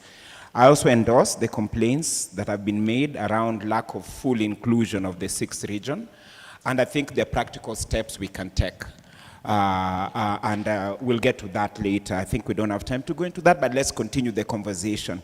In Luo, a language that's spoken in about 10 countries in this region, we have a saying, chaka chaka, just start, answer to. So let's not tie ourselves up into knots around we need to have the rules and we need to have the frameworks and we need to have the what. We can start with the ones who are there, and then we build these so-called nice rules by experience. Then to say, I'm sorry for those who didn't get a chance to talk, I think there is actually a hashtag for this meeting. I request that it be displayed there so we can continue the dialogue on Twitter. And tomorrow we have a follow-up event at Best Western Premier Hotel, just down the road. There are many Best Westerns in Addis. So remember, this is Best Western Premier, starting 9:30 a.m. It's titled Amplifying Voices and Building Alliances for Reparatory Justice. It's ECOSOC, AU, and Friends, the African Judges and Juries Forum, the Pan-African Lawyers Union, and a few other actors. And we'll be bringing voices from those at the front lines. The leadership of the Nama Traditional Leaders Association, the community, the Landless People's Movement, the Ogek people from Kenya, and those who will speak to the case of the abducted mixed-race children that were taken from Burundi, from DR Congo, and so on. So if you don't get a chance today, let's continue tomorrow. Thank you. Thank you. Down to Fukiskwa. Thank you so much, Don. Fukiskwa, quickly. Okay, let's be very selfish about how we share our knowledge. I realize that a lot of African knowledge is kept in academic institutions in the West where we are unable to access it open source. So please, 1, 2, when you're doing interviews, please try and quote Black academics, Black thought leaders, and so forth and so on. This is the way we start rising up and we repatriate our knowledge for our children. That's all. Thank you so much. Venetia, do you have a final word? Thank you for being online. A final word. I got overruled by the panel, so I had to give everyone a chance. Venetia?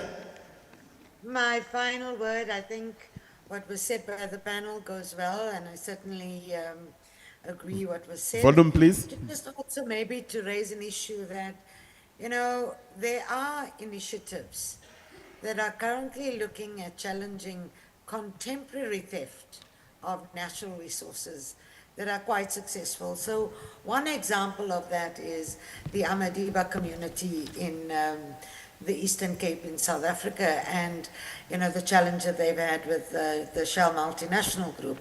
These are also initiatives that need to be looked at together with trying to get the artifacts that were taken during the period of colonization.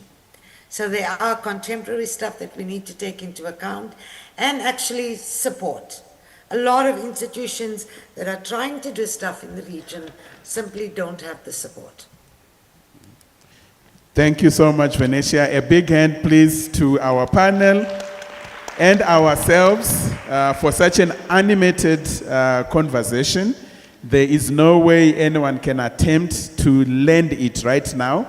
I think we've gotten a lot of guidance in terms of some of the technical work that needs to happen now to structure the different pieces of the conversation, categorize them, and create different, whether they are task forces or working groups. At a technical level, we'll be able to move this discussion forward. So please take heart. If you had a burning issue to bring in or a burning question that has not been addressed, this is in no way the end of the conversation. It's just the chaka-chaka that Dawn spoke about. We're just taking a step forward, and we will come back to pick up all the different loose strands that we need to pick up. And we also want to fully acknowledge and recognize that it's not an intellectual conversation we are having here. There's a lot of emotion, there's a lot of spirit, there's a lot of heart, there's a lot of our whole being that we have brought into this conversation, and I felt it listening into the input that were coming from the floor. So please, just know that your energy has been felt, and there is no way we are closing the conversation right now. So to transition us to the next panel, and also maybe begin to speak about some of the technical ways that we'll approach to addressing some of the very burning questions that are coming up. I'd like to invite my brother to come up, William.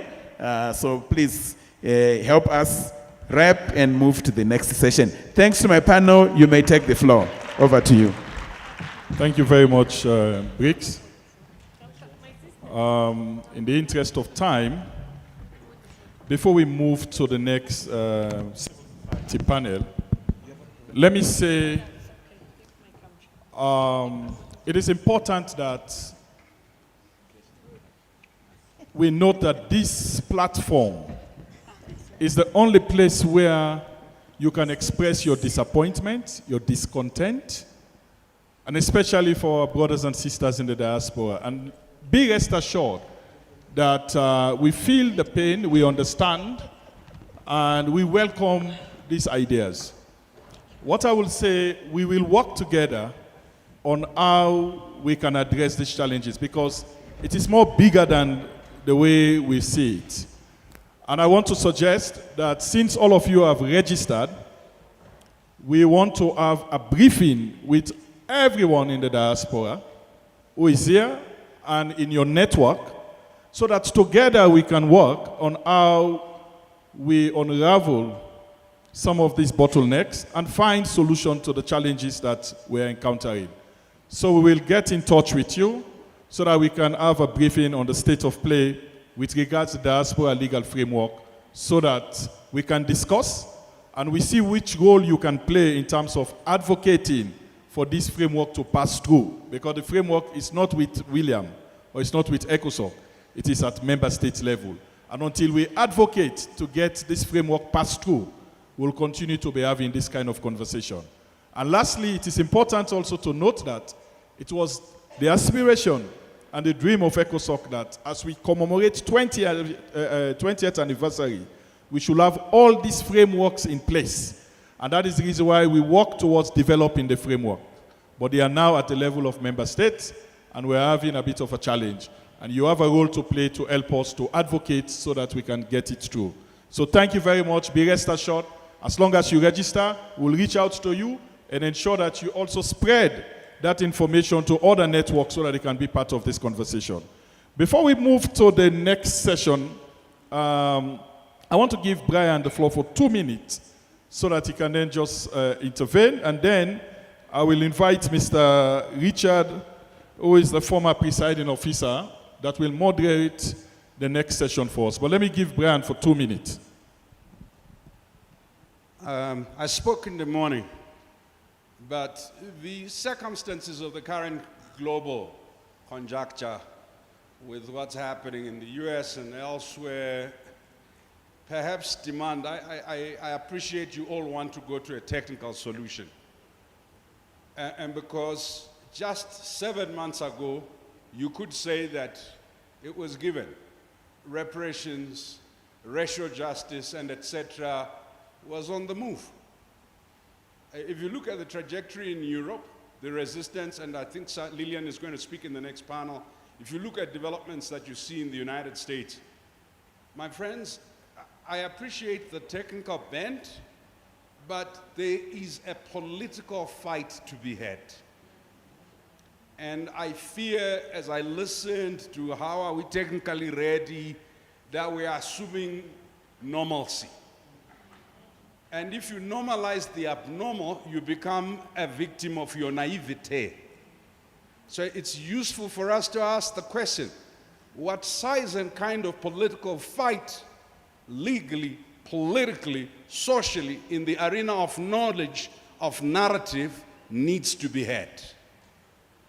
Now, restitution was not highly contested by the global North, in part because they have already, because we're moving in the digital divide, they have digital images of everything. Now that you are moving to digital museums and etc., to them these were mere artifacts. So they can now return the downgraded, right? Where there is a contestation is whether beyond the cultural assets, the holders and owners of the assets are worthy recognition, repair, and acknowledgement of their humanity. The narrative we're hearing publicly in the US and elsewhere is, it's not an attack on DEI. It's actually an attack on the question on whether or not you can make a claim that because of historical and ongoing impact of certain racialized interventions in policy and institution building, intergenerational poverty, intergenerational inequity, uneven playing field is become a reality. Now, if we don't take on that political fight, I want to assure you, we will have many artifacts returned. And we will have many young Africans, Caribbeans, Afro-descendants dying in prisons, dying at oceans, because the assertion of equal humanity and dignity hasn't happened. Whatever else we discuss in this conference, remember, it's not a gathering for NGOs to pivot. If you were doing environment, you now just say reparations. If you were doing, we didn't take so many years trying to build this fight for us to just NGOize it. This is a real fight, comrades. Thank you very much, Brian. This is a movement, and a united movement, that all of us need to play our part without necessarily looking at what your organization stands for, but what do we want to achieve in this reparation agenda. On this note, let me invite Mr. Richard Sheikh. I don't want to pronounce the second name. I have a problem with that. But he's the presiding officer emeritus, one of our strong former presiding officer of ECOSOC, to moderate this session as a civil society expert. Over to you, sir. Ladies and gentlemen, you're welcome to the last session. It's going to be a short session. My name is Richard Sewachirianga. William has not learned it after several years of being with him, but my name was never supposed to be written. So when my grandfather and grandmother were coming up with the name, it is Sewachirianga Wokule Nakuolekayo. Now you can't write that in any English thing. So they had to cut it down. But even the short version, which is Sewachirianga, people can't pronounce it. So the shortest version is Sewa. So after saying that, let me welcome my panelists who will be helping us to go through this session. As you see on the program, Professor Tim Murithi should have been doing this. He's my friend, so since he's not here, I am standing in for him. And the session is on civil society and partnerships for implementing the theme of the year. And to help us to do this, I have a number of very able people. Miss Angela Na Afolei Odai, Head of Division, Diaspora, AUC, where are you? That used to be our home for a long time as ECOSOC. Is she there? I can't see anyone approaching, but please do come if you are on the way. And of course, our good friend Mahmoud Kamara of Reform Initiatives, as they told you, he's a pioneer of this he's not a pioneer, historical. In Uganda, we call them historicals, people who fought wars, and got somewhere. So he's a historical and a very good, person who will help us to articulate this. And then we have someone from Tax Justice Network. Where is the name? Chimwemwe. Where is Chimwemwe from Tax Justice Network? Is she coming? I can't see her coming. Oh, yes, she's there. I've seen her now. So she will also come and then help us to deal with this. And then we shall have Joyce. Joyce Muzengua. Where is Joyce? Joyce is right there. I'm going to tell, yes, please sit there. We are only 3, so we shall use this part, the middle part. Yes, so you sit here, Kamara, you go and sit there, and I sit here so that everybody can see us from all sides. So we still have one more person that we are hoping will join us. So if you see Angela anywhere, those who know her, tell her she's on the wanted list for this session. And when you find her, we'll bring her to us. So in this session, we'll really be focusing on exploring the unique role and capacity of CSOs in driving this implementation of the theme of the year. But you have to do that with a very good footnote that Brian has helped us with. That let's not, you called it NGOIs. NGOIs. He said there's a new word. I tried to ChatGPT doesn't yet have it, so I couldn't find it. But they said they don't make this into an NGO agenda, but we have to make it into a fight. And that, I think, is attractive because, fights can be done in different ways. So our 3 colleagues are going to really help us. And to do this, we are going to really just have a conversation. Give yourselves about, they didn't tell me when I should end, but I'll find out when you start talking. We shall but first start with a 5-minute quick reflection, and then we come back and see how to take the whole process forward. So, without further ado, why don't we start with you, Mahmoud, since you are the minority on this session. Thank you very much, Richard. I'm very pleased to be the minority on this panel, and I know that I'm protected by the power of the women on this panel and the power of the ancestors. Greetings, everybody. Greetings, brothers and sisters. Greetings, Africans.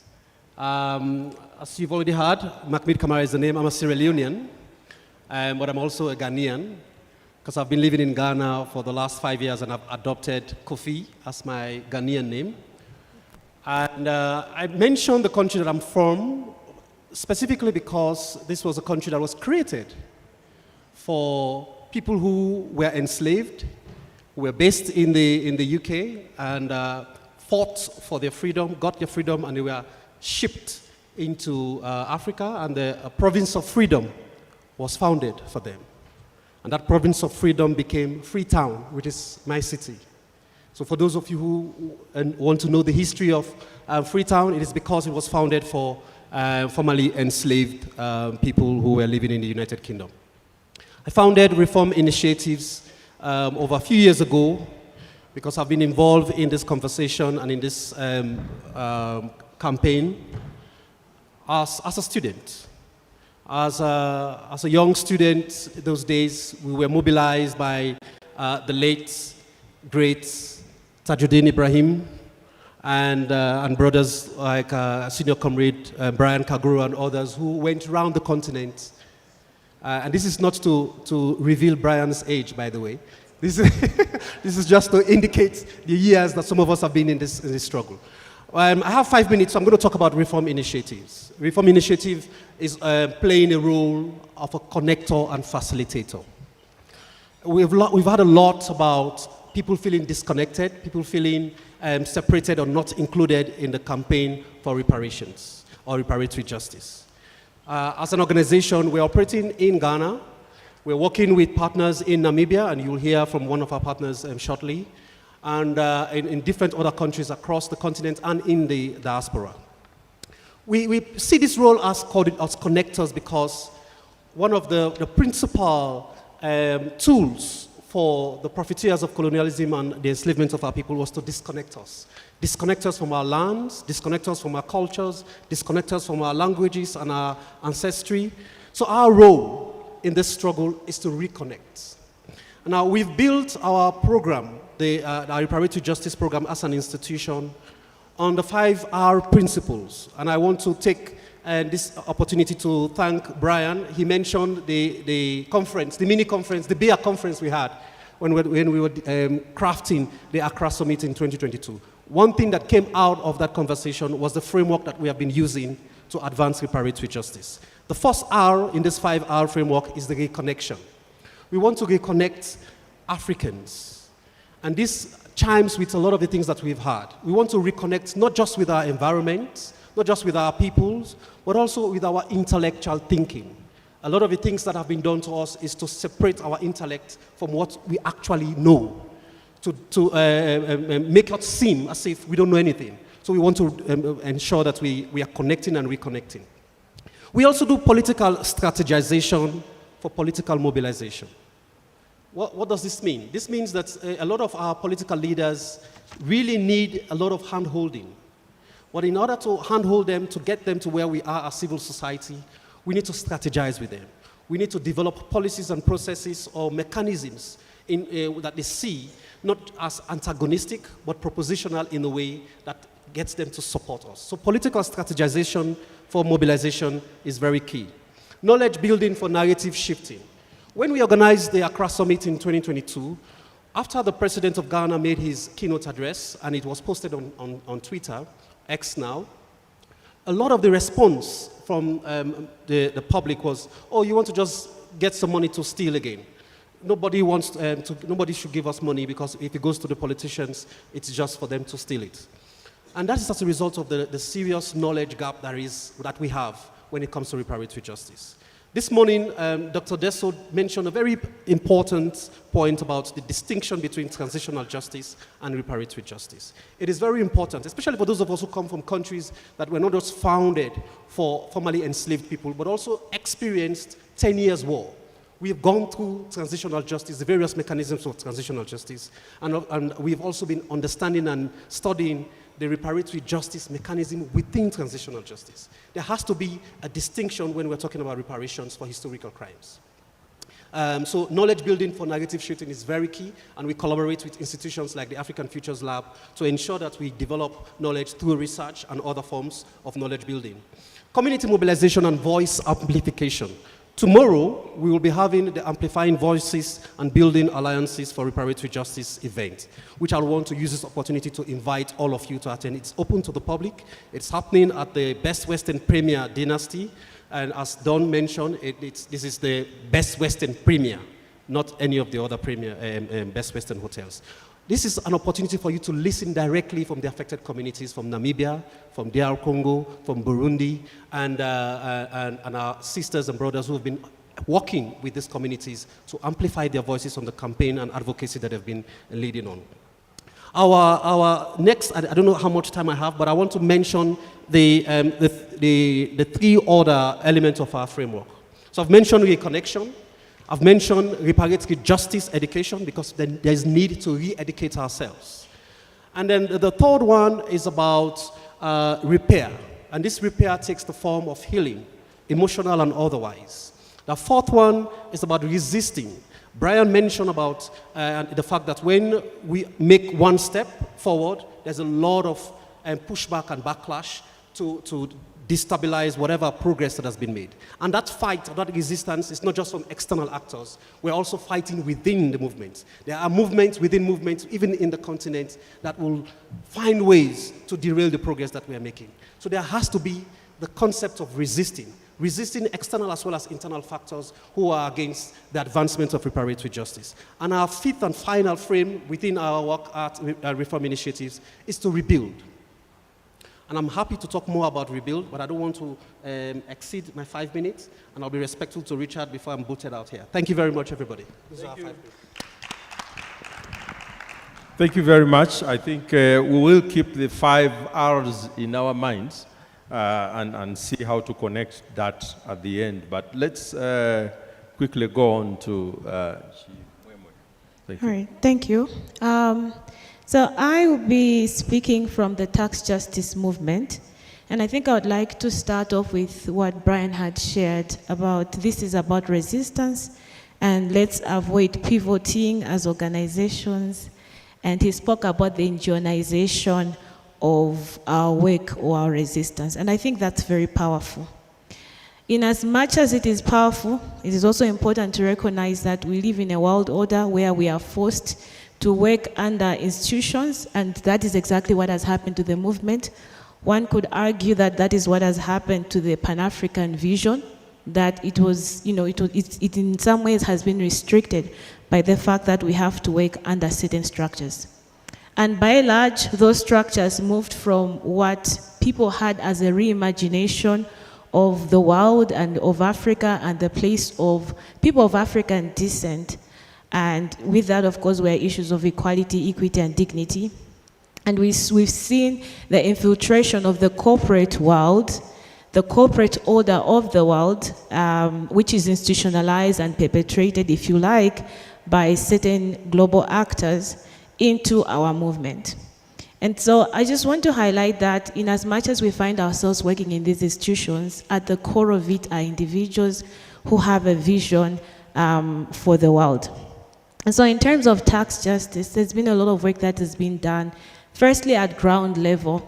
I can speak to that. I believe 10 years ago, there was a lot of work gathering information, and it was at that point that we realized that some of the issues we're facing were really because we've got colonial tax treaties that are still in operation to date.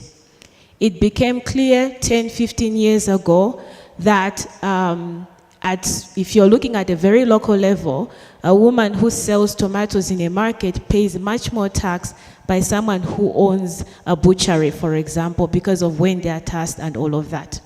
And it is out of that evidence that then the tax justice movement grew, and we've gone on to talk about illicit financial flows, and even then start talking about the need to reimagine and restructure the global financial and economic architecture. So in terms of that then, at the core of the tax justice movement are the 5 R's. That there is need to, yes, raise revenue, reprice, redistribution, representation, and reparations. And with reparations, that takes us to these issues of the colonial tax treaties, tax havens, understatement of profit, tax concessions and tax holidays. And if we look closely, we find that it is companies and multinational corporations from the global north that have an advantage of taking advantage of these loopholes. And so a good aspect then of the theme for the year, which is looking at justice for African and people of African descent through reparations, is that there is need to close up on all these avenues for illicit financial flows. Africa is losing billions of dollars through these loopholes. Now, the tax justice conversation is not new. We will recall that in the 1940s, there was the Eba women's tax riot in Nigeria. And basically, it was women understanding that the tax regime that they were being put under was unfair. And we continue to live in that continuum currently, in the sense that because our governments are losing taxes from multinational companies, they are forced to tax their people, and the goods that are being taxed, that are continually being taxed in our respective countries, include eggs, for example. So we've seen a move from big items to eggs, to bread, salt, And the persons that actually do purchase these things, usually for the household, are women and girls. And therefore, there's an overburden of taxation. And so tax justice is part of that conversation. There is an internal conversation for us to have with our member states, but there is a very huge conversation to be had with the external world, who owe us reparations. And reparations are not a new subject matter. We do know that there are nations and countries that have been paid their reparations. But Africa, in spite of the transatlantic slave trade and slavery and continued exploitation of our resources and labor, has not been fully reparated or anywhere close to being reparated. And Brian spoke to how this is, this also points to the fact that we are still fighting for a recognition of our identity as full human beings that must be reparated and have a right to live in a just world. Now, that conversation then has taken us to a place where we realize that at national level, for example, and I would speak even at regional level, that we are not seeing gender-responsive public services, or we don't have good quality public services. So talk about education, talk about health services, because of this same tax justice issue. And therefore, it is imperative that we do have, tax justice is centered, and with that, economic justice is centered within this conversation. Fiscal policies that we have, the taxation policies we have been constructed really by people. And those people have constructed them in a manner that it advantages them over the people of Africa. And we do understand this. And therefore, the issue of political will is pertinent to transforming this. A good example we see is, for example, in Tanzania, where they have decided to really restructure their mining agreements, essentially in order to ensure that there are no illicit financial flows, and they are moving towards a more tax-just regime that works for them. This means that this can be done in our respective countries. Adding then on to that is we've seen how the UN adopted a tax convention, and the Africa group is working around this to ensure that it is domesticated and implemented. I would add then, to close, that the way in which revenue is raised needs to be restructured, needs to be made more fair. The way revenue is used needs to be redistributed. And remember, the revenue is not just the revenue we are collecting in our respective countries, but how the global north has found ways of raising revenue, continues to raise revenue from our respective country context. And with that, then, ultimately, is the need to change the system of the world order. Thank you. Okay, thank you very much. Good hand clap. I think you've helped us to sort of bring in the tax perspective, and we know that tax is very alive in everyone's life, both historically and at present, because it's really what defines how countries are able to pay for what they pay for. But let's go to our last speaker to get her 5 minutes. Thank you. All right, good afternoon now, right? Good afternoon, everyone. As introduced, I am Joyce Mudengwa. I lead the Human Rights Department of the Landless People's Movement.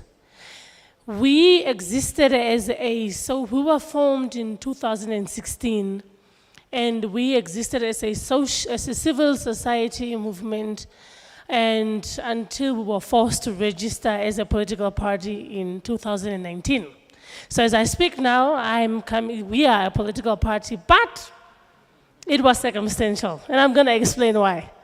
Now, Namibia, where I come from, the political environment is not necessarily hostile, but it's not really accommodating to civil society.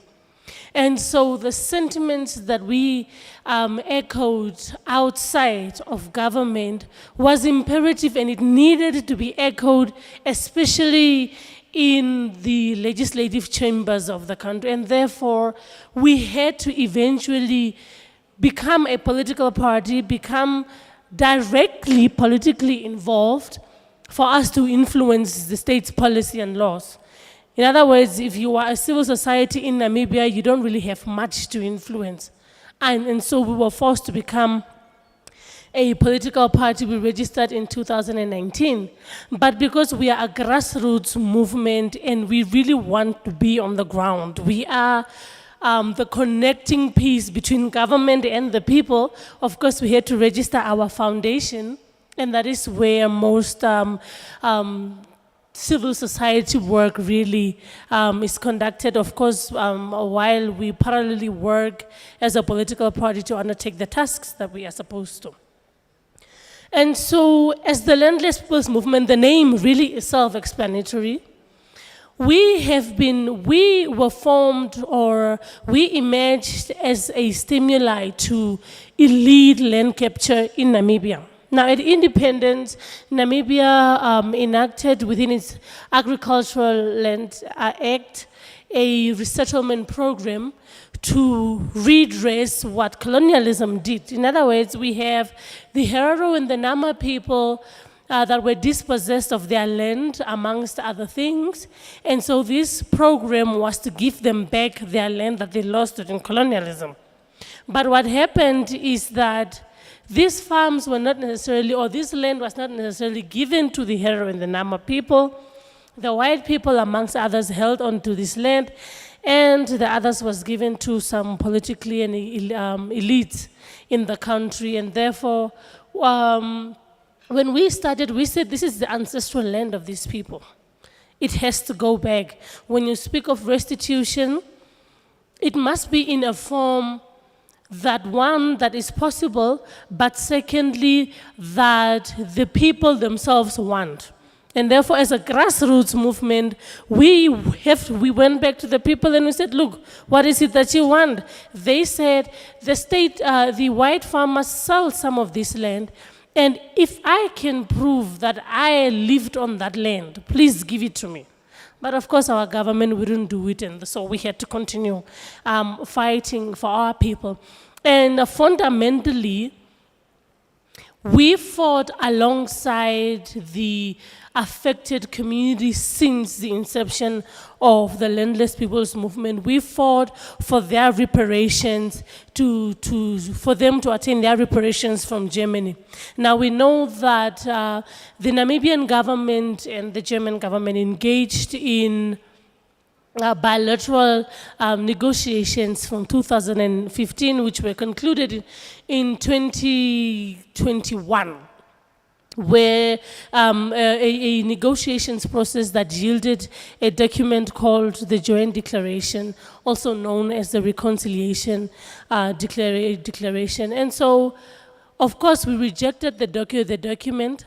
The German government, when they had a press conference, they announced to the world that they are apologizing to us, but in Germany and through the press, and not to us. And the genocide that they acknowledged was from today's perspective. And so and I had to sit down and ask myself, but if you are acknowledging a genocide from today's perspective, because you are saying that the law does not apply retrogressively, does that make it okay? Does that then make it okay for you to kill the Aharones and the Namas because they were not part of the civilized nations, and therefore whatever laws did not apply to them? And then the Namibian government comes off very comfortably and takes this document into its parliament and wants all parliamentarians to adopt a document that is very racist, and a document of whose quantum that is supposedly supposed to that is supposed to address or repair what was lost. The quantum is nowhere matching the harm that was done. And so we looked at those things, and of course there were procedures that were contravened, and also the Constitution in itself, and therefore we filed a lawsuit domestically alongside the two traditional authorities of the Aharone and the Nama peoples. It's a very, very I will speak more about the case at tomorrow's event. I just wanted to give that introduction, or else I will speak forever. So I think I will end there. Thank you. Thank you very much, all of you, not both of you, but all of you, for a very interesting, quick but insightful session. So we have about 10 minutes to spend on this side.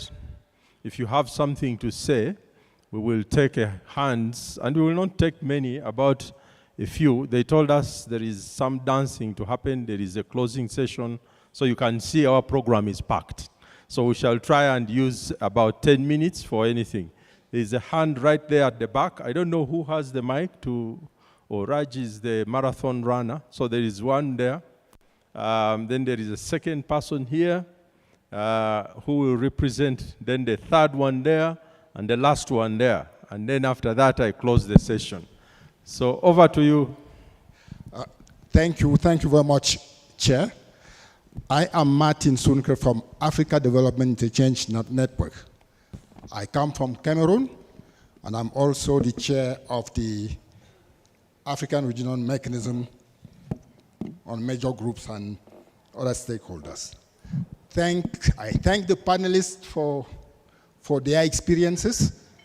But what I want to touch on here is about how we really do partnership to make this process useful for Africa.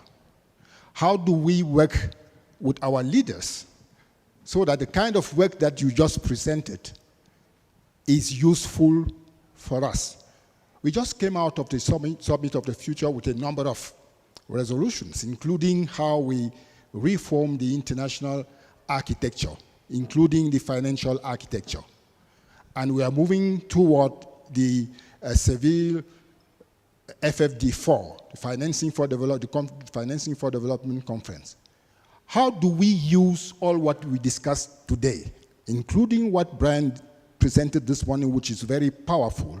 How do we use this as an ingredient of our negotiation substance, we Africans, when we go out there discussing global issues? What I mean is that we need to bring in the way we negotiate the issue of reparation as part of the argument and get our argument strengthened by that. So it's not something we should just discuss as intellectual discussion, but it is something that we should use as ingredient for the kind of negotiation that we carry on when we go out there discussing as Africans. Okay. Thank you. Thank you very much. The second person was right. Who has the mic? Is it? Yes. Please go ahead. And then it's the third one. Hi, my name is Cecile Johnson. I'm coming from the diaspora, originally from Jamaica, but also from Chicago. African Development Plan, I'm the founder and CEO of. I'm also the newly elected representative for the African Diaspora 6th Region Assembly. I'd like to thank all of you for all the things that you've said, because even coming from Jamaica, we see that same problem with all the incentives that are given to others to steal our resources, right? As we talk about areas that we can come together, one of the things I think we don't pay attention to, and being someone who does come from the Caribbean, which was part of the British system, is an African-centered curriculum. We need something that's going to unite us. We need a curriculum that globally every African person is part of, because some of these challenges that we're having could be addressed through the curriculum, right? Our children are too outwardly focused. We have this problem even in the United States, right? So an African-centered curriculum is about you focusing inward on what you can do. And we need to be raising our children in a way that they can see themselves with a future. You have the richest resources in the world and 46% of the poorest people with less than $2 a day. Why? Why does everyone see it as an opportunity but an African? And so we die leaving, right? Same thing in our communities in the United States, in Jamaica, in the Caribbean. So all of your challenges are the same challenges that we have. As a member of the diaspora, I have not felt very included And so, I don't want to beat that horse again, but we do need to address that. But I feel that if we had this collective curriculum, right, just like in Jamaica, if I had left and gone to Barbados or to Trinidad or to England or to Nigeria or to Ghana in whatever grade I was in, I would be learning the same thing. The French did the same thing, so why not us? I think that would be a part of the solution. Thank you. Thank you. That's helpful around the issue of curriculum. I think the third hand was there, and then the fourth hand was in the middle. Yeah, thank you. Thank you very much. My name is Kinataba Baraga. I'm kind of new into this conversation, and I joined this conversation this afternoon. But engaging with the AU and the African Union, I would really would like to give gratitude for the panelists and also for ECOSOC for always allowing the space for civil society engagement and closer working relationships with civil society actors. But having said that, I would have found this session particularly interesting for many of the civil society actors, but I see the room being emptied, and I really don't know why, because this is a space for civil society organizations to engage with one of the most important policy organs of ECOSOC, so that we collaboratively and co-creatively work together.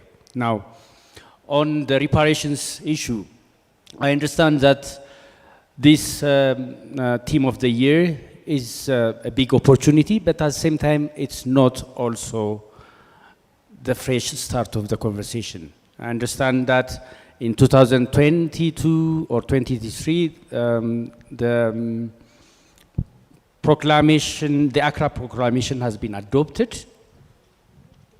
The Accra Proclamation on reparations on 14th to 17th November 2023. And in that proclamation, there are quite a lot of action-oriented decisions that have been adopted by the African Union, including for the establishment of a committee of experts on reparations, the Common Africa Position on Policy and Reparations, establishment of a global reparations fund. Someone else has suggested that we establish African reparations fund, establishment of the AU Special Envoy on reparations, establishment of a transcontinental partnership, legal and judicial options for reparations, and legal reference group. Since the adoption of this proclamation, where are we? Or are we starting from fresh? Should we not also take stock of and review what steps have been taken so far, what challenges we have faced, and through that develop conceptual and operational clarity before we commence on any ECOSOC civil society collaboration on the implementation of the TOTI or the theme of the year? Thank you. I think you are right. There are several things we need to do. But as Don told us, let's start. Yes, we shall review, we shall write, we shall research, we shall analyze, we shall form institutions. I think it was the lady right here. He was before. He raised his hand before. Was it? Yeah. Was it you? Okay. And then there was one lady here. My list closed at some point, so those who are coming in, there's one at the back. We shall give you a very short 30 seconds. Okay, very quickly. Okay, thank you very much for having me. My name is Aharone. I'm senior lecturer of foreign policy and diplomacy in one of Ethiopian public universities, and again, public advocate.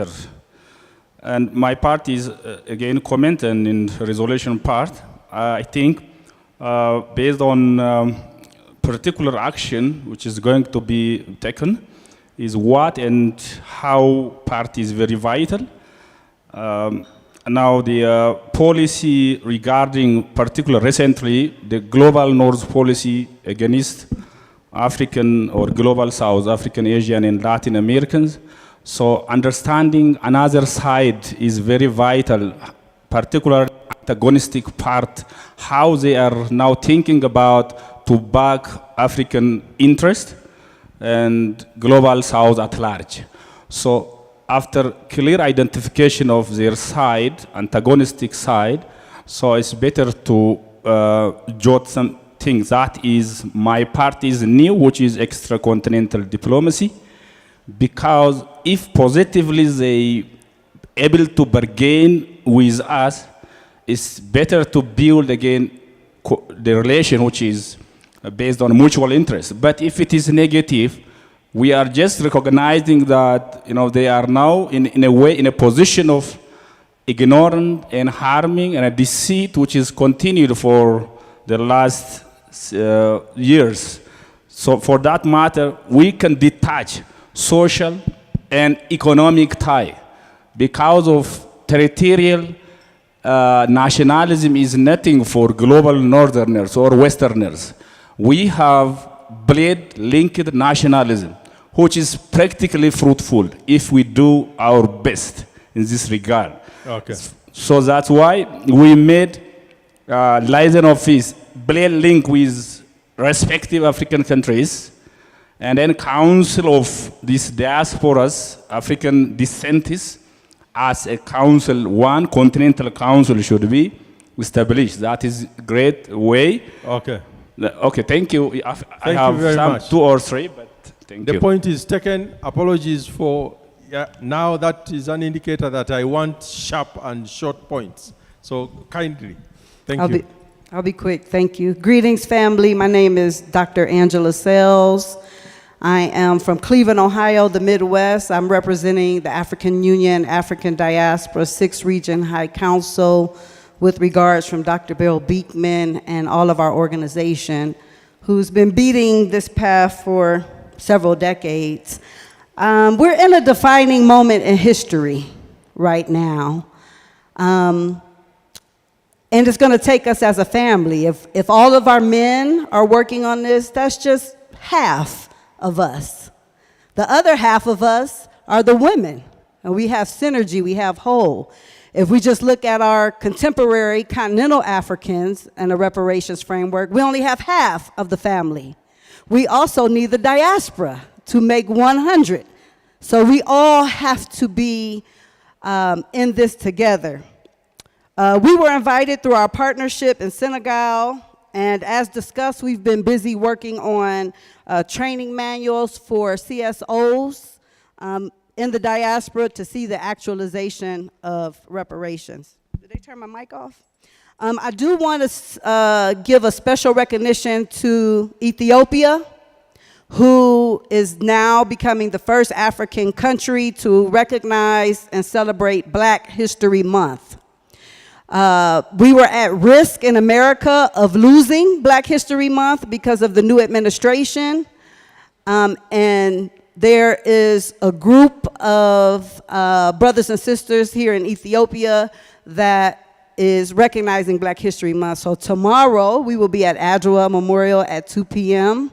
And we're also having a Black Excellence celebration on Wednesday at the Institute of Foreign Affairs. And so we would like to invite you all. So these are just practical ways that we can actualize our relationship in terms of moving this agenda forward. Thank you. Thank you, that's very... I'm a Saganalu. Yes.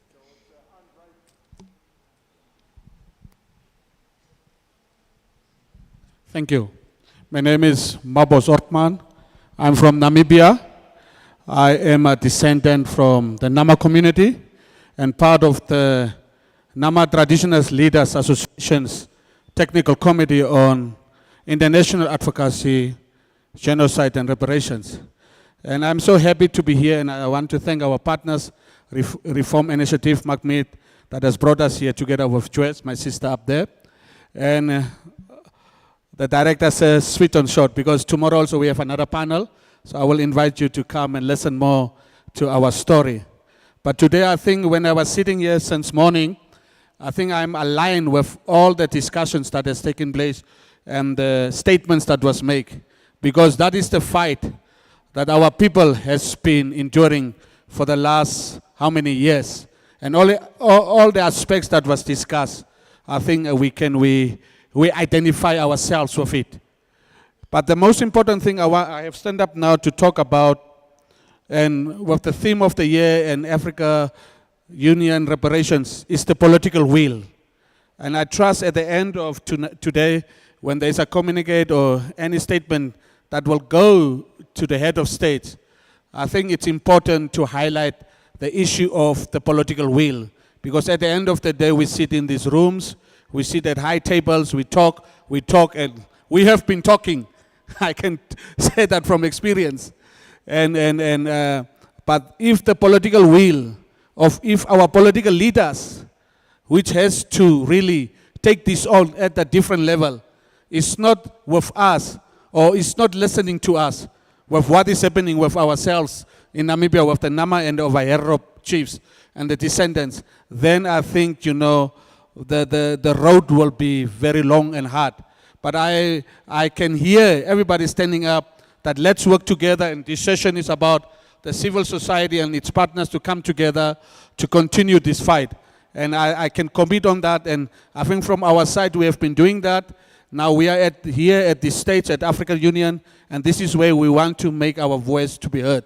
So please come, listen to our story. Tomorrow is the Best Western Hotel. We will tell you more, because I have 2 hours I need to talk, but obviously time doesn't allow. Thank you. Political will. We need to push our political masters. Thank you very much. You are lucky my mic had... there is one hand, the last one. The rest, apologies, you will speak after the next session. The last lady in the corner there, she's the last one who has been waving her hand, and I fear it may fall off. So let me give her a chance to speak. Okay, thank you. Thank you very much. My name is Ezrah from DRC. So I want to speak in French. Apologie.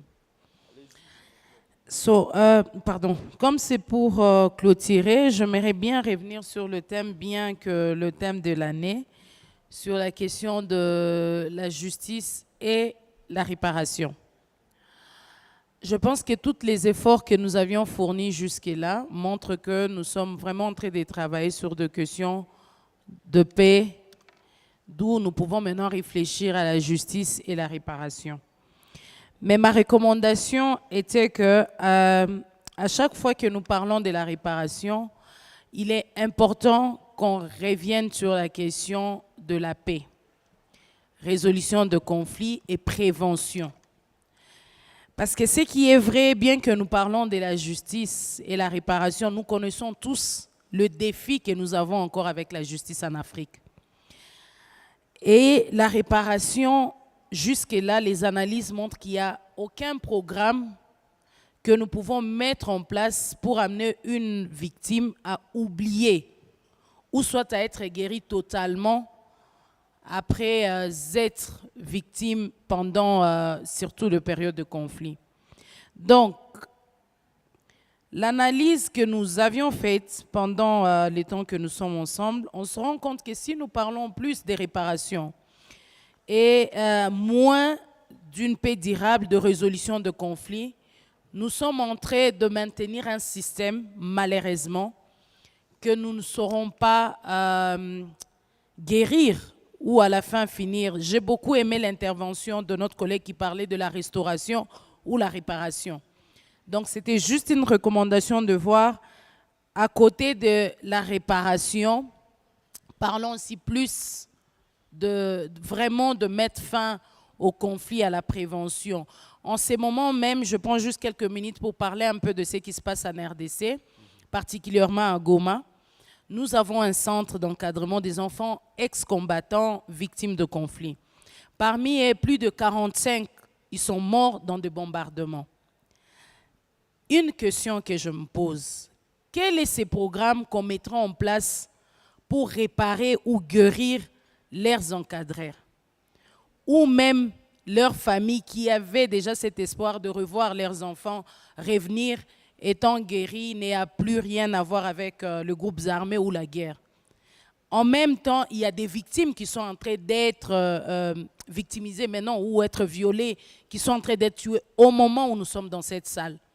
Dites-moi, en parlant de la réparation, quand est-ce que ces victimes aussi seront réparées? Donc, il est important qu'en tant qu'Africains, il est temps de vraiment unir nos efforts en tant que société civile et tabler réellement sur des questions de paix durable, des dialogues sincères, vraiment d'une collaboration. Parce que l'Afrique sans la paix, c'est rien, tout ce que nous sommes en train de faire maintenant. Comparé à la souffrance que nous sentons maintenant dans la ville de Goma, il y a beaucoup à faire en tant que société civile. Merci. Thank you very much. I think that's helpful. I'll give my colleagues, what do they call it? One word, parting shot, yes, parting shot. So it's not, don't give us a long one, give us a short one. Right. The short version. Tomorrow we can hear the long version. Yes. I want to respond to the gentleman that was behind there. I think I want to say that conversations like this are very important because I know, for instance, that not many people know about the Namibian genocide. Also, not many people know who the Herero or who the Nama are. But if we are going to influence political will, it will be in spaces like this where, especially knowing that heads of states are around, if people from here that are in positions where they are closer to heads of states, where they are going to influence or to talk to the other heads of states, like the Namibian heads of states, so that they can know that the Herero and the Nama people actually want justice. They don't want a political process where they cannot partake because they have been reduced to minority ethnic groups as a consequence of this genocide, and therefore no political process will serve them, if not the courts. What do we need from platforms like this? We need y'all to go back there, wherever it is that you are from, go and teach people about this genocide. Let us air this genocide in all the important spaces where we have lawyers, where we have senators, the rich people, for mobilize resources so that we can amplify these voices. Do you know a legal expert in whatever that you, or whatever services that you have that you say, look, I think I can offer these services to the Namibian case? We need these spaces for advocacy. We need everybody out there to know about our issues, talk about our issues, and advance our issues in all the important spaces. If we don't attain political will, what is the AU doing? Is the AU going to go to The Hague on our behalf? Is the AU going to go to the ICC on our behalf? And I don't know now that Trump has done that. I don't know what is going to happen to the ICC, but we need that, and these spaces enable that. So thank you. Thank you very much for your parting shot. Very clear parting shot. Let's go ahead, Chimam. All right. So my parting shot would be that the core of this year's theme is the need to decolonize. These microphones have been turned down. Can you turn up the volume, please? Thank you. Hi, okay, I'll raise my volume. Yeah. So at the core of this year's theme is the need to decolonize our fiscal and tax policies. I think that has come off very clearly. It is the need to decolonize education, our worldview, and thought leadership. It is the need to delink from agreements that do not work for us. In order to do that, we'll need transnational collaboration and unity that is anchored by a common position and ideology. That ideology would be inclined towards a Pan-African future and trajectory or frame to our solutions. But in all of this is also to recognize that women have continually lived in violence, historical violence and contemporary manifestation of that violence. And therefore there is need to redress systems and structures that perpetrate that violence other than responding to the physical violence that we do see. Thank you. Thank you very much. Kamara? Yes, thank you very much, everybody. I'll start with a Nigerian Igbo proverb, which says that the footsteps of a single person does not cause a stampede. We believe in collaboration and community. So at Reform Initiatives, one of our principal role is to connect, to convene with the hope of building community through those connections and convenings. In terms of how we partner with my brother from Cameroon, on your question, we have been actually doing a lot of work with some political actors. There's a reason why you saw Ghana represented here and Ghana championing this. There's a reason why Sierra Leone, the country that I'm from, the permanent rep, made a case at the UN to include reparations of slavery to a case to the ICJ. There are lots of conversations and political strategization going on, and I think as civil society, we need to take advantage of this convenings to inform people about these movements. But political actors do play a very crucial role, and our campaign is to ensure that in as much as they are doing this work at the political level, they bring civil society on board. We also, on the question of African-centered curriculum, very good point, because it aligns with the re-education. You know, there was a time in our struggle when the emphasis was on human rights education. Now, my challenge to all of us in this room is that the emphasis should be on reparatory justice education. This is important because we should not mix the matters. Again, I want to repeat, don't conflict transitional justice with the current conflicts and other things that are going on within the continent with reparatory justice, which has to do with these historical crimes that were committed against Africans and people of African descent. And our role as civil society actors is to continue educating in the way that improves knowledge. And then my final point on the proclamation, my brother, you're absolutely right. Civil society was involved in the drafting and putting together of that proclamation. Most of the work that you will see that is embedded in the roadmap that some of us are familiar with, is actually to build on the points that are in the proclamation, which is why we want to thank organizations like Trust Africa, Alpha Lab, the Open Society Foundations, and others who are helping to advance the commitments that have been made by member states, by AU organs, by civil society actors to advance the proclamation. But please do remember that tomorrow you will hear from the communities from Namibia, from DR Congo, from Burundi, who are talking about how communities affected by these historical crimes are taking actions to advance reparatory justice and healing. Thank you very much. Ladies and gentlemen, a big hand clap to our panelists. I think we have had a very interesting, short but sharp session that helps us to remember why we need to come together. But let me say one last word, that for civil society, I think ECOSOC is there as your platform. It is an advisory organ of the AU. If it decides to come up with an advisory opinion from this, it can go straight to the heads of states. These are opportunities that are there. They've taken long to be built until now when they look smart and good, but at least we have this opportunity to even further this agenda through this platform. Again, once again, thank you very much to the panelists. Presiding Officer Richard Sewache-Yanga, thank you so much for your excellent moderation, but also for being mindful of the time. We know we've been putting you under lots of pressure, so we are now almost at the end of this first activity in a series of activities, both physical and virtual, that we are doing, that was sensitizing about the theme of the year. But before we proceed to the next session, I will make a special appeal to our friends who are still having, we'll be talking about the takeaways. So we should not be away from the room. So for those who are still in the corridors or having tea break or still having a bite, so we kindly make an earnest appeal to you outside to please come inside the room. And maybe, Bright, you can assist us, maybe just to move around and tell them to just join inside so that we can come proceed with the closing. I will now have the pleasure to invite on stage Mr. William Keru first, the head of Secretariat, our brother, Mr. Briggs Bomba, the Director Programs for Trust Africa. But also, let me also request our sister Brenda Moifa to join us on the stage. We'll also request Bright Sefa. I know you did not go out, but please join us on the stage to moderate the last session. So, before we start into the last session, as I mentioned, I think Mike Mead mentioned it, tomorrow we have an event at Best Western Premier. And then on Friday, we also have an activity. That's a diplomatic engagement. but it will be good that we hear from directly from the horse's mouth.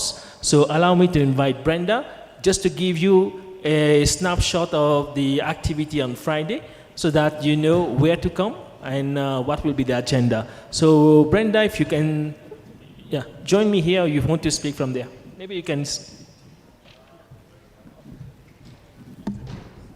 Hello, everyone. My name is Brenda Morphia. I wear many hats. I am the UN representative for Oxfam International based in New York. So I spearhead the advocacy and influencing for the entire confederation of Oxfam, the 21 Oxfam different entities in as far as influencing the UN is concerned. In another capacity, I am an activist who believes in mobilization. So one of the things that I have in my 3 years at the UN managed to do is to co-convene, co-create an impact coalition, which is being called the Impact Coalition on UN Charter Reform. And then also I'm part of the steering committee of the Coalition for the UN We Want. So one of the key takeaways that I got from this meeting since I arrived is the emphasis from everyone that reparatory justice should not just focus on past wrongs, but also to focus on ongoing wrongs that are happening today. There was also an intervention that came from our sister from DRC that spoke at length on the need for us to focus on peace and security. It's not just peace and security, it's the whole conversation and structure of justice, inequality, that's manifesting in different forms. Having said that, we all know that the current wrongs are not happening in a vacuum, but rather they're being enabled by structures that are historical. And one such structure that doesn't work for us is the UN. And the UN, it's the UN Charter itself that's problematic. Why am I saying this? Africa and many of us at the time of drafting, creation of the UN, the drafting of the UN Charter, we were not present. The San Francisco conference that put together and adopted the UN had 800 delegates, and only 51 countries at the time were independent out of, 4 countries actually were independent out of this continent and who participated in that conference.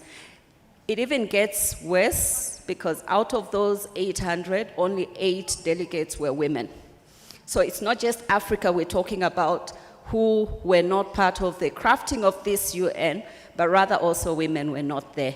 So we know the UN Charter itself, like I said, is problematic, and we need to unless we dismantle or we reform it, we'll continue with the perpetration of the wrongs that we're talking about. Peace and security, especially. We know that many of the protracted conflicts are there because the UN Security Council is not working for us. So for us, we want to not be part of just defining the problem, but being part of the solution. So this Friday, we invite everyone to join a high-level conversation that's talking about a call for the evoking of Chapter 109 of the UN Charter. And this particular chapter, or article rather, calls for another conference to be held where we comprehensively and meaningfully look at the UN Charter. There's been many of our member states that have already made calls for this, including South Africa, but the citizens and the broader CSOs are not supporting those calls. So we would want to have a conversation on Friday on that. And it won't just be limited to Article 109 and calls for this conference to be held, but we also want to interrogate the need and the hanging fruits that are there right now, which have in recent months presented themselves for the UN Security Council reform.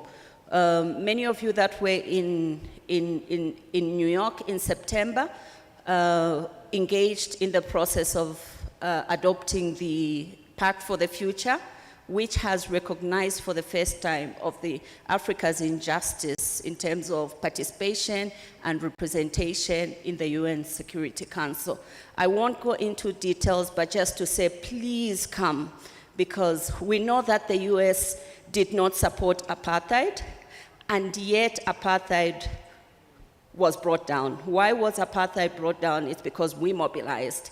And somebody mentioned earlier on that the mobilization that was happening did not have cell phones, did not have internet, but now we have all that. I think let's mobilize ourselves and just let's make those people that think that reform in our time is not possible. Let's show them that once we are mobilized and we're able to support our government and to just mobilize and make sure that there's accountability, then we can achieve some of these things. So where is this? It's happening at Elili Hotel. There's a flyer that will be shared through AU ECOSOC. It's happening between 1500 hours and 1700 hours. If you're not in Addis at the time, please share, and mobilize and encourage people to come. And then we also don't want this conversation to just be amongst ourselves, so encourage your member states as well to come. I come from Zambia and I'm pushing for my government to come because we want to show governments that we are aware of these things and we care, because ultimately the ordinary person is the one that's being impacted by this structural existing injustice that has perpetrated. Thank you very much. Thank you so much, Brenda. So what we will also do, we have the list of those who registered for today's activity. So we'll be sharing the information about the activity of Friday. So you will be getting them by your mail. May I also request Dr. Negese to join us on stage as the host. Maybe when we are combining the takeaways, the way forward, and the closing. So we'll keep the closing very brief. So later on, once we are done with the takeaways, Mr. Negese will also do some remarks. So with this now, let me hand over the floor to the moderator of the session, Mr. Bright Sefa. And I still make an appeal for those who are still outside to join, because this is very important to know about the key takeaways for this session. I will personally be going outside to ask people to marshal people in, but you have the floor, Bright. Thank you very much, Dr. Raj. I think with the discussions that we have had today on several themes under the AU theme, I do believe we would need to take some key points away to end the discussions that we've had here. And that I wouldn't want to take much of your time, but to call on Mr. Brex Bomba, who is the Director of Programs at Trust Africa, to give us his key takeaways that we can also take as points out of this place. Please, you have the floor.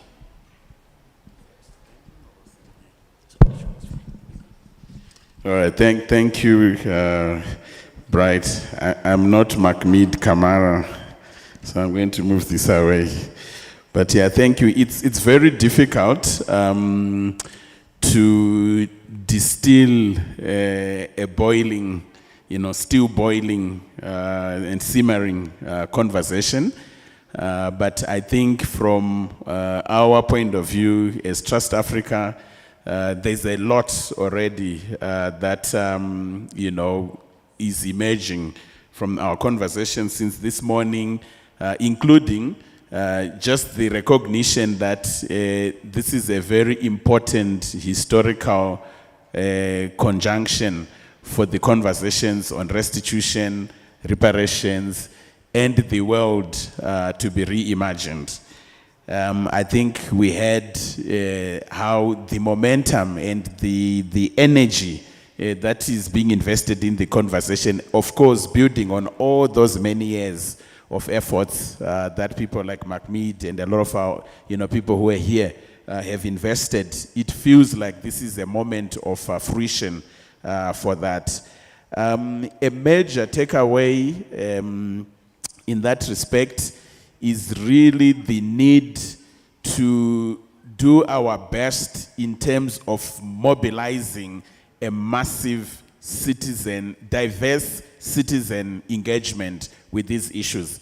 And I think it connects to what we've already known, that we stand a better chance of winning the kinds of change that we are seeking to achieve if there is a social base that is energized, that is mobilized. I think someone even used the word militant, that can bring about the political will, which is another takeaway from our conversation, that it's not yet at the level where we want it to be, but we do need to have this very, very energized, mobilized, engaged, organized social base. And I think, so we express a commitment to work with, our colleagues at AU ECOSOC, others who are here, Reform Initiatives, PALU, the different partners who are collaborating on these issues, to really invest in making sure that we can anchor our efforts in such, an energized base. The question of diversity and inclusion, I think this is something that came out in a very strong way, that we are also taking away, and that will be part of our conversations, even at a technical level, to say how is this actualized, really seeking to respond to what we're hearing. There's a particular question of the diaspora's inclusion in our conversations. How is this actualized? It's really something that we are wholeheartedly committed to, because that's why we were celebrating the language since this morning about the Pan-African global family. There's no way we can talk about justice for Africa or Africans without centering this piece about the diaspora. So we want anyone who is here, who has been, bringing this to the table, to really express a commitment that this is something that we will be taking up. But I think from morning, we also got quite a lot of rich pointers in terms of this, reimagination of what diversity and inclusion means. I think some of the language that was coming in was, talking about multi-stakeholder, but there is the piece that came out very strongly as well in terms of gender-just, a gender-just lens to what we are looking at. And I think that's really, that's really something that's at the center. So we also express a commitment working with our partners at FemNet and others who are driving this, the beautiful report that came in from GMAC this morning. I think there's really, massive wisdom and knowledge, insights that came from that report. And I think this is just going to enrich our discourse as we are moving forward. So this piece, and then the piece of youth also came out when we're thinking about who is around the table. One of the most beautiful things, I think, in our conversations was that 16-year-old on the panel, young, passionate, articulate, eloquent, brilliant young African girl who was on the podium this morning. So I think, really imagining how moving forward that is also centered. There's a lot we can say about this diversity. I think in the morning we talked about artists as well. It's not just about those who can, come forward and speak or do research or write. It's also some of those who can creatively express, symbolize what we are articulating here. One of the most haunting images that I saw, but that was very powerful in terms of mobilizing a society, was when one of the dancers, the dancer that we had this morning, when their facility was demolished as part of everything that's going on around here. They simply organized a dance on the rubble, on the ruin. And they brought their children from, I was seeing a 9-year-old dancing, the Ethiopian dances and all of that, just on the rubble that had been, of what used to be, a cultural center that had been destroyed. And it had a serious impact in terms of mobilizing society. So I don't think we can underestimate, this thinking that we have been challenged to in this day's conversation, to think about diversity, but also really think seriously about the role of arts and culture in this, in the conversations that we're having. Then the point about language, that's also a major takeaway. It's still something that I think we have to keep engaging on, to say we cannot just talk about, objects. Some of these are not objects or artifacts. Some of these were the symbols of our gods and the deepest, most valued things for our, what we held as the most valuable treasures for our communities. So what is that language? And I think to sort of just, lend it, there's a couple of things that I think are, of additional relevance to bring in here. The piece around this not just being about the past, but this being about the world to be reimagined, this being about the future, this being about the visioning, and how some of the conversations that we are talking about now, if we are talking about reforming global financial architecture, seamlessly connect to these conversations that we are having. We cannot resolve the issues that are on the table without imagining what a more just world for the African continent and the African people at home and those in the diaspora actually, looks like. So again, really that reimagination aspect is absolutely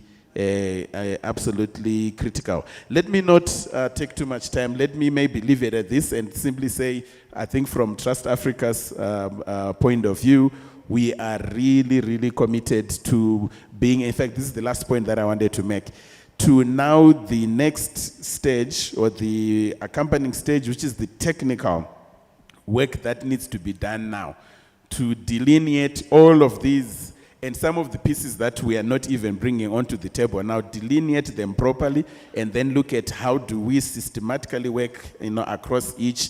There was the question of, what structures are we creating for the conversations that need to take place, for the collaborations that need to take place, for the formulation of answers and solutions that need to take place. So that, I think, is, William, I think if there's anything that is really sitting heavily in terms of, what we are moving away with, is the technical work that needs to be done to make sure that this is not just talk or conversation, but this is actually a process that is strategic, that is tactical, that is moving towards, a real redress of all these different issues that are, that are on our table. William was informing me that there were 7,000 people following this conversation on Twitter. This was being live streamed on the AU website. It was being live streamed as well on the ECOSOC website. So there are a lot of people who are engaged and who are really following intensely the conversations that are happening here and are looking at this as one of the key pieces to the answers that we are seeking for the continent and its people. So yeah, I guess we are walking away with the sense of the weight that is sitting on our shoulders as well. So thank you very much. Bright, back to you. Thank you. Thank you very much. We now quickly move on to the head of ECOSOC Secretariat, Mr. William Kero.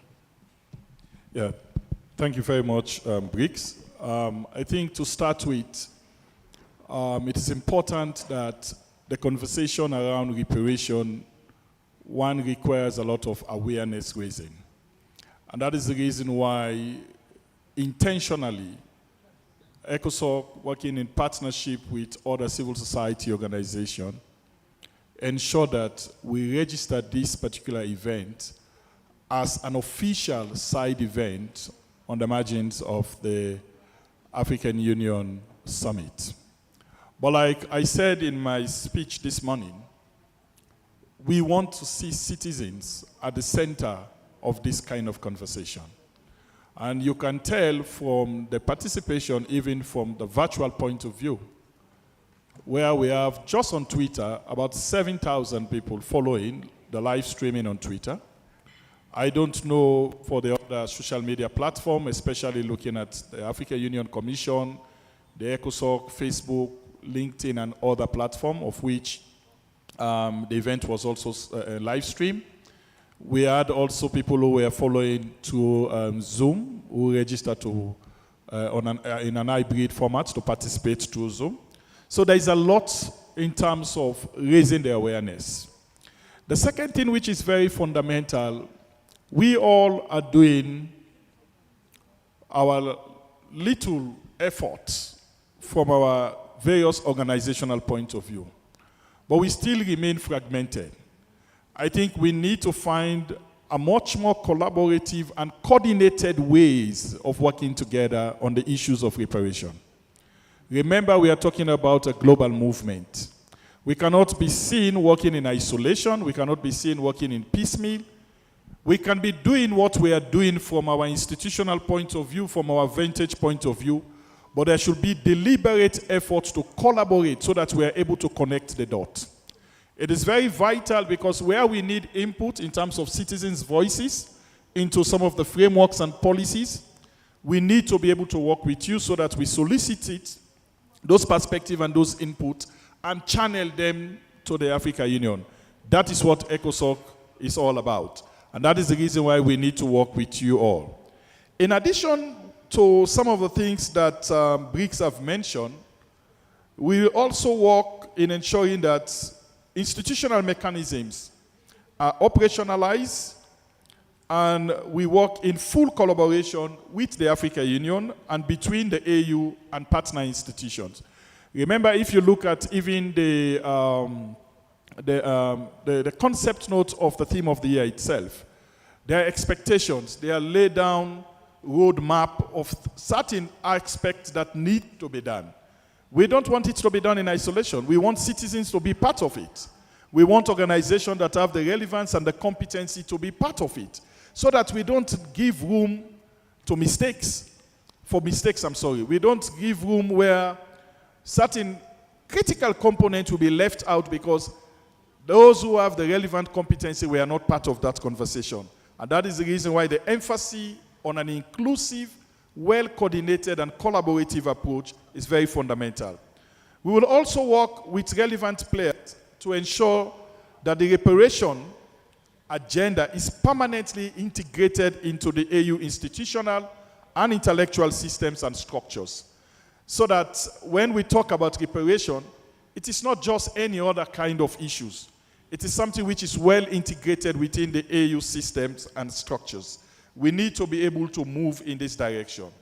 We also want to create a platform for civil society organizations and our diaspora actors to raise their voices on the ongoing campaign on reparation through multilateral diplomacy, in international meetings, in international forums.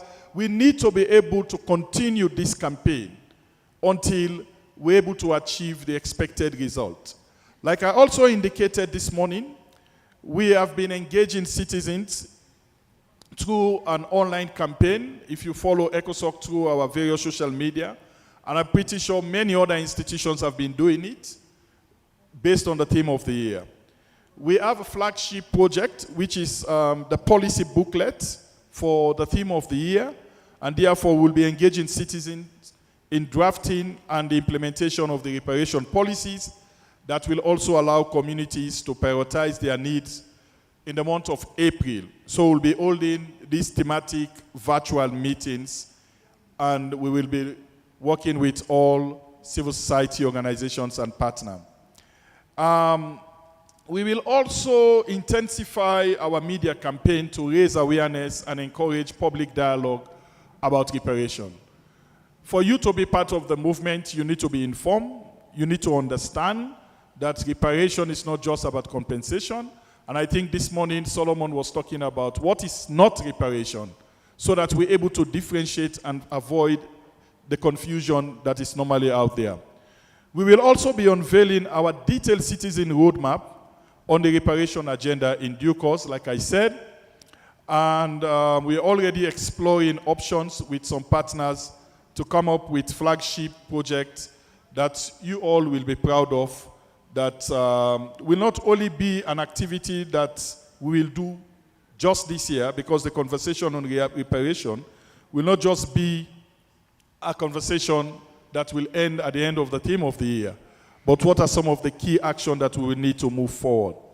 And we are talking about how we have an inclusive system. We also have intention to identify, recruit, and deploy reparation ambassadors from the ranks of African creative art and sport that will basically focus on globally recognized musicians, sportsmen, and sportwomen, and literally heavyweights to leverage their voices and influence and the celebrity status to shift the public opinion in Africa and the world in favor of the African reparation claim. We also looking at how we will also have what we call a reparation caravan, a caravan-style reparation awareness campaign that will run across the 5 regions of the continent and the diaspora to inform, sensitize, and engage African citizens about the AU reparation agenda.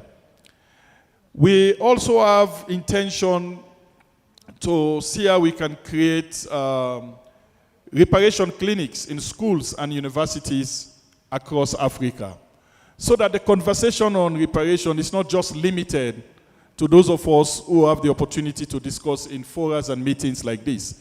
But let us also cascade that conversation also at the level of secondary schools and universities for purposes of ownership, so that they can be able to drive this agenda and it becomes an inclusive, an all-inclusive agenda.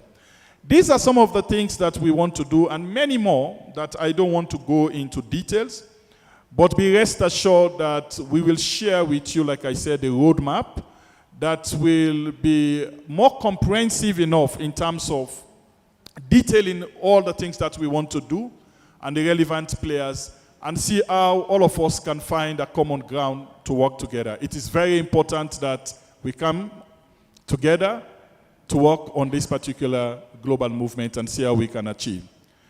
In conclusion, I would like to say there has been a lot of other aspects, especially issues of diaspora, which is very important and very fundamental. And I want to assure you that the African Union takes the issue of the diaspora very fundamentally. It's very important. It's not something that they pay lip services to. Of course, in terms of the political representation of the diaspora, we have not been able to get into the final stage because it is something that is beyond William. It is beyond the Secretariat. It is something that required member states to approve. And let me conclude by asking the question. We have a huge diaspora community. If one community decides to say we are developing or conducting elections for diaspora participation in ECOSOC, it becomes a problem. Because what about the other groups? We leave room for a situation where who mandates this one group to represent the entire diaspora?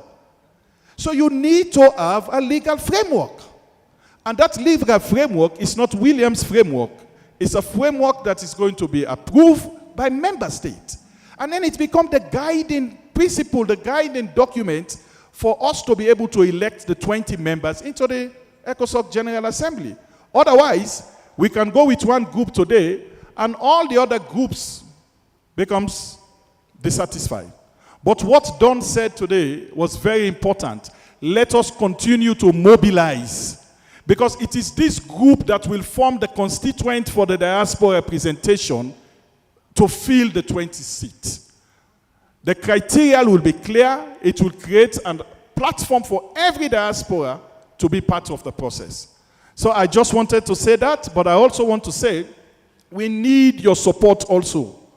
Because the policy can only be approved by member states. We need your advocacy. It is not for us to castigate from out. Let us find a better way on how we can get member states to say yes to it. Because it is the same member states who said we consider the diaspora as the 6th region. And therefore, it is our right to be part and parcel of the Africa Union. You cannot just say the 6th region and we are hanging out there. But when it comes to the affairs of the Africa Union, we are nowhere. So let us see how we can work together. And that is the reason why I am calling for a town hall meeting, a virtual town hall meeting of all diaspora. We will put the announcement on our social media. We will send email to all those that we have their email contact so that we can brief you on the state of play and we can see how we can work together so that we can advocate and see how best we can get the diaspora legal framework approved. Finally, just to inform you that I submitted and presented the diaspora legal framework in the just concluded engagement of the PRC. It was not approved because they needed more consultation with their member state. So it is not at my level. And that is where we need you to join us so that we can advocate to get it through. I will stop here, but be rest assured you will receive the outcome of this meeting and the roadmap and any other document that will be very relevant for us to be able to work together. And please, our doors widely open. Let's see how best we can collaboratively work together to see how we can move this agenda and any other AU agenda forward. Thank you. Thank you, Head of Secretariat. We take our final speaker who will close us for the day, Dr. Negusu.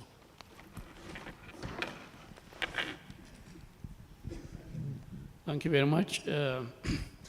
My name is Negusu Legese, the Executive Director of the Consortium of Christian Relief and Development Association, a network organization in this country for over 470 NGOs, CSOs, FBOs, CBOs, and professional associations. We are also a member of ECOSOC with another organization. There are two of us here. And we are very happy to have been facilitating this organization, this meeting today in support of ECOSOC on the request, and they want to have this meeting here. It's good to have this historic discussion here in Ethiopia, a historic country that had made its resources at the time available for the establishment of the Africa Union, OAU at the time, in 1963. So we are now back and discussing about reparation, restitution of what happened during the colonial time, century and probably centuries ago. Probably in Africa, the only country not colonized, Ethiopia, made itself really available for the African Union to come up to this level. So at that time, Emperor Haile Selassie, we can't forget about Emperor Haile Selassie, Rastafari. They probably know him very well, properly, better than I do. Brought the Casablanca and the Monrovia group. Finally, when they're divided into two, they have to be able to bring through this his Minister of Foreign Affairs, Katamaifru, who said to this group, no, I can't go back. You must give me a refuge. I have to stay here unless you come together. The king cannot, I am not allowed to enter back to Ethiopia. This is the Minister of Foreign Affairs, Katamaifru, who now already passed away now. So in such a way, they brought the two groups together. So Ethiopia was able then to form the OAU along with the forefathers, our African leaders at the time. So having ECOSOC with us here, we are very happy. We are members. The Africa Union being at our doorsteps here, we don't even have access to the resources or to the facilities or even the decisions to popularize those decisions. Like, for example, Africa Agenda 2063, the Africa we want. I was asking when we were trying to establish our national chapter of ECOSOC last October, do we know about that, Ethiopian civil society? We just, only the discussion, only the news about Africa to Agenda 2063. No discussion have been among the Ethiopian civil society organization. So now the room for us to exploit in such institution is ECOSOC. ECOSOC being the civil society wing of the African Union that also brought us into the mainstream so that we can continue to discuss issues that will come in the future together. But coming to the reparation and the institution, really we need to institutionalize. These are issues that have been already raised. Thanks, we have now on the ground ECOSOC, who can help us bring these issues together. So it's a matter of getting together under ECOSOC so that whether the diaspora, I really appreciate the diaspora traveling all the way to join us here today. So very, very important. So we should continue wherever our people are. I'm just coming from Panama, I was there. So many people I saw there also, honestly. Just yesterday I arrived. So wherever our people are, we need to bring our issues forward to them so that let them know what is going on, so that they come together, we can be together, united. We can win one day once you are united. So these are the issues that I have to say. Thank you very much for the opportunity. I really appreciate it, and we should continue on this in the future. Thank you very much, and I think on that note, we have come to the end of the program. But the end does not mean the end of the fight for our reparative movement. It's only a beginning for what we have in front of us.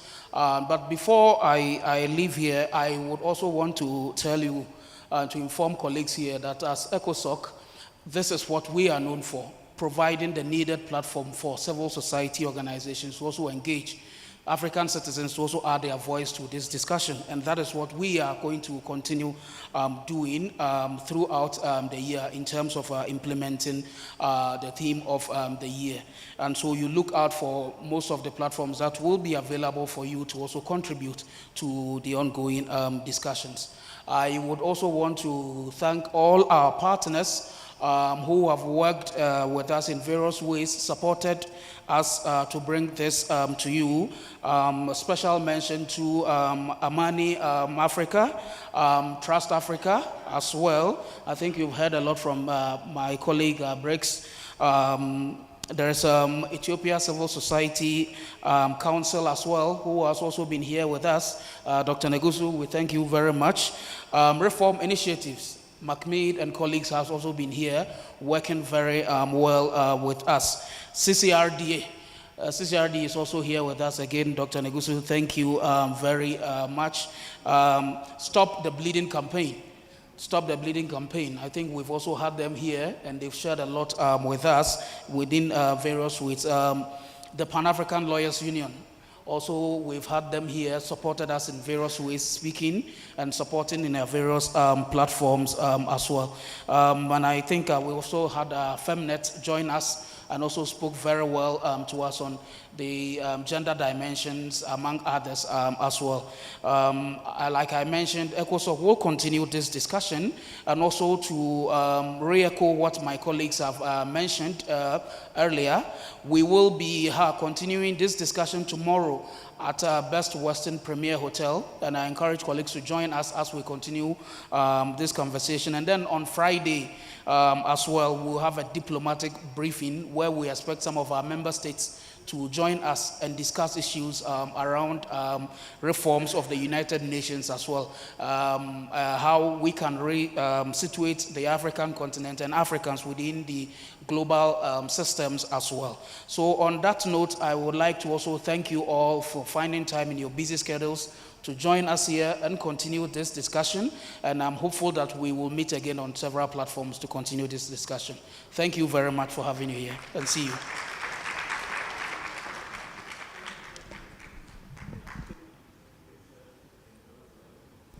I think I left some people out of the appreciation. Interpreters, I'm told to come back and appreciate you. Can we appreciate them very well? And the technical team, I see my brother at the back there, Kami. Can you please raise your hand so that everyone will see you? If you see yourself on the screen, he is in charge of everything there. Shall we appreciate him as well? Thank you, and thank you once again.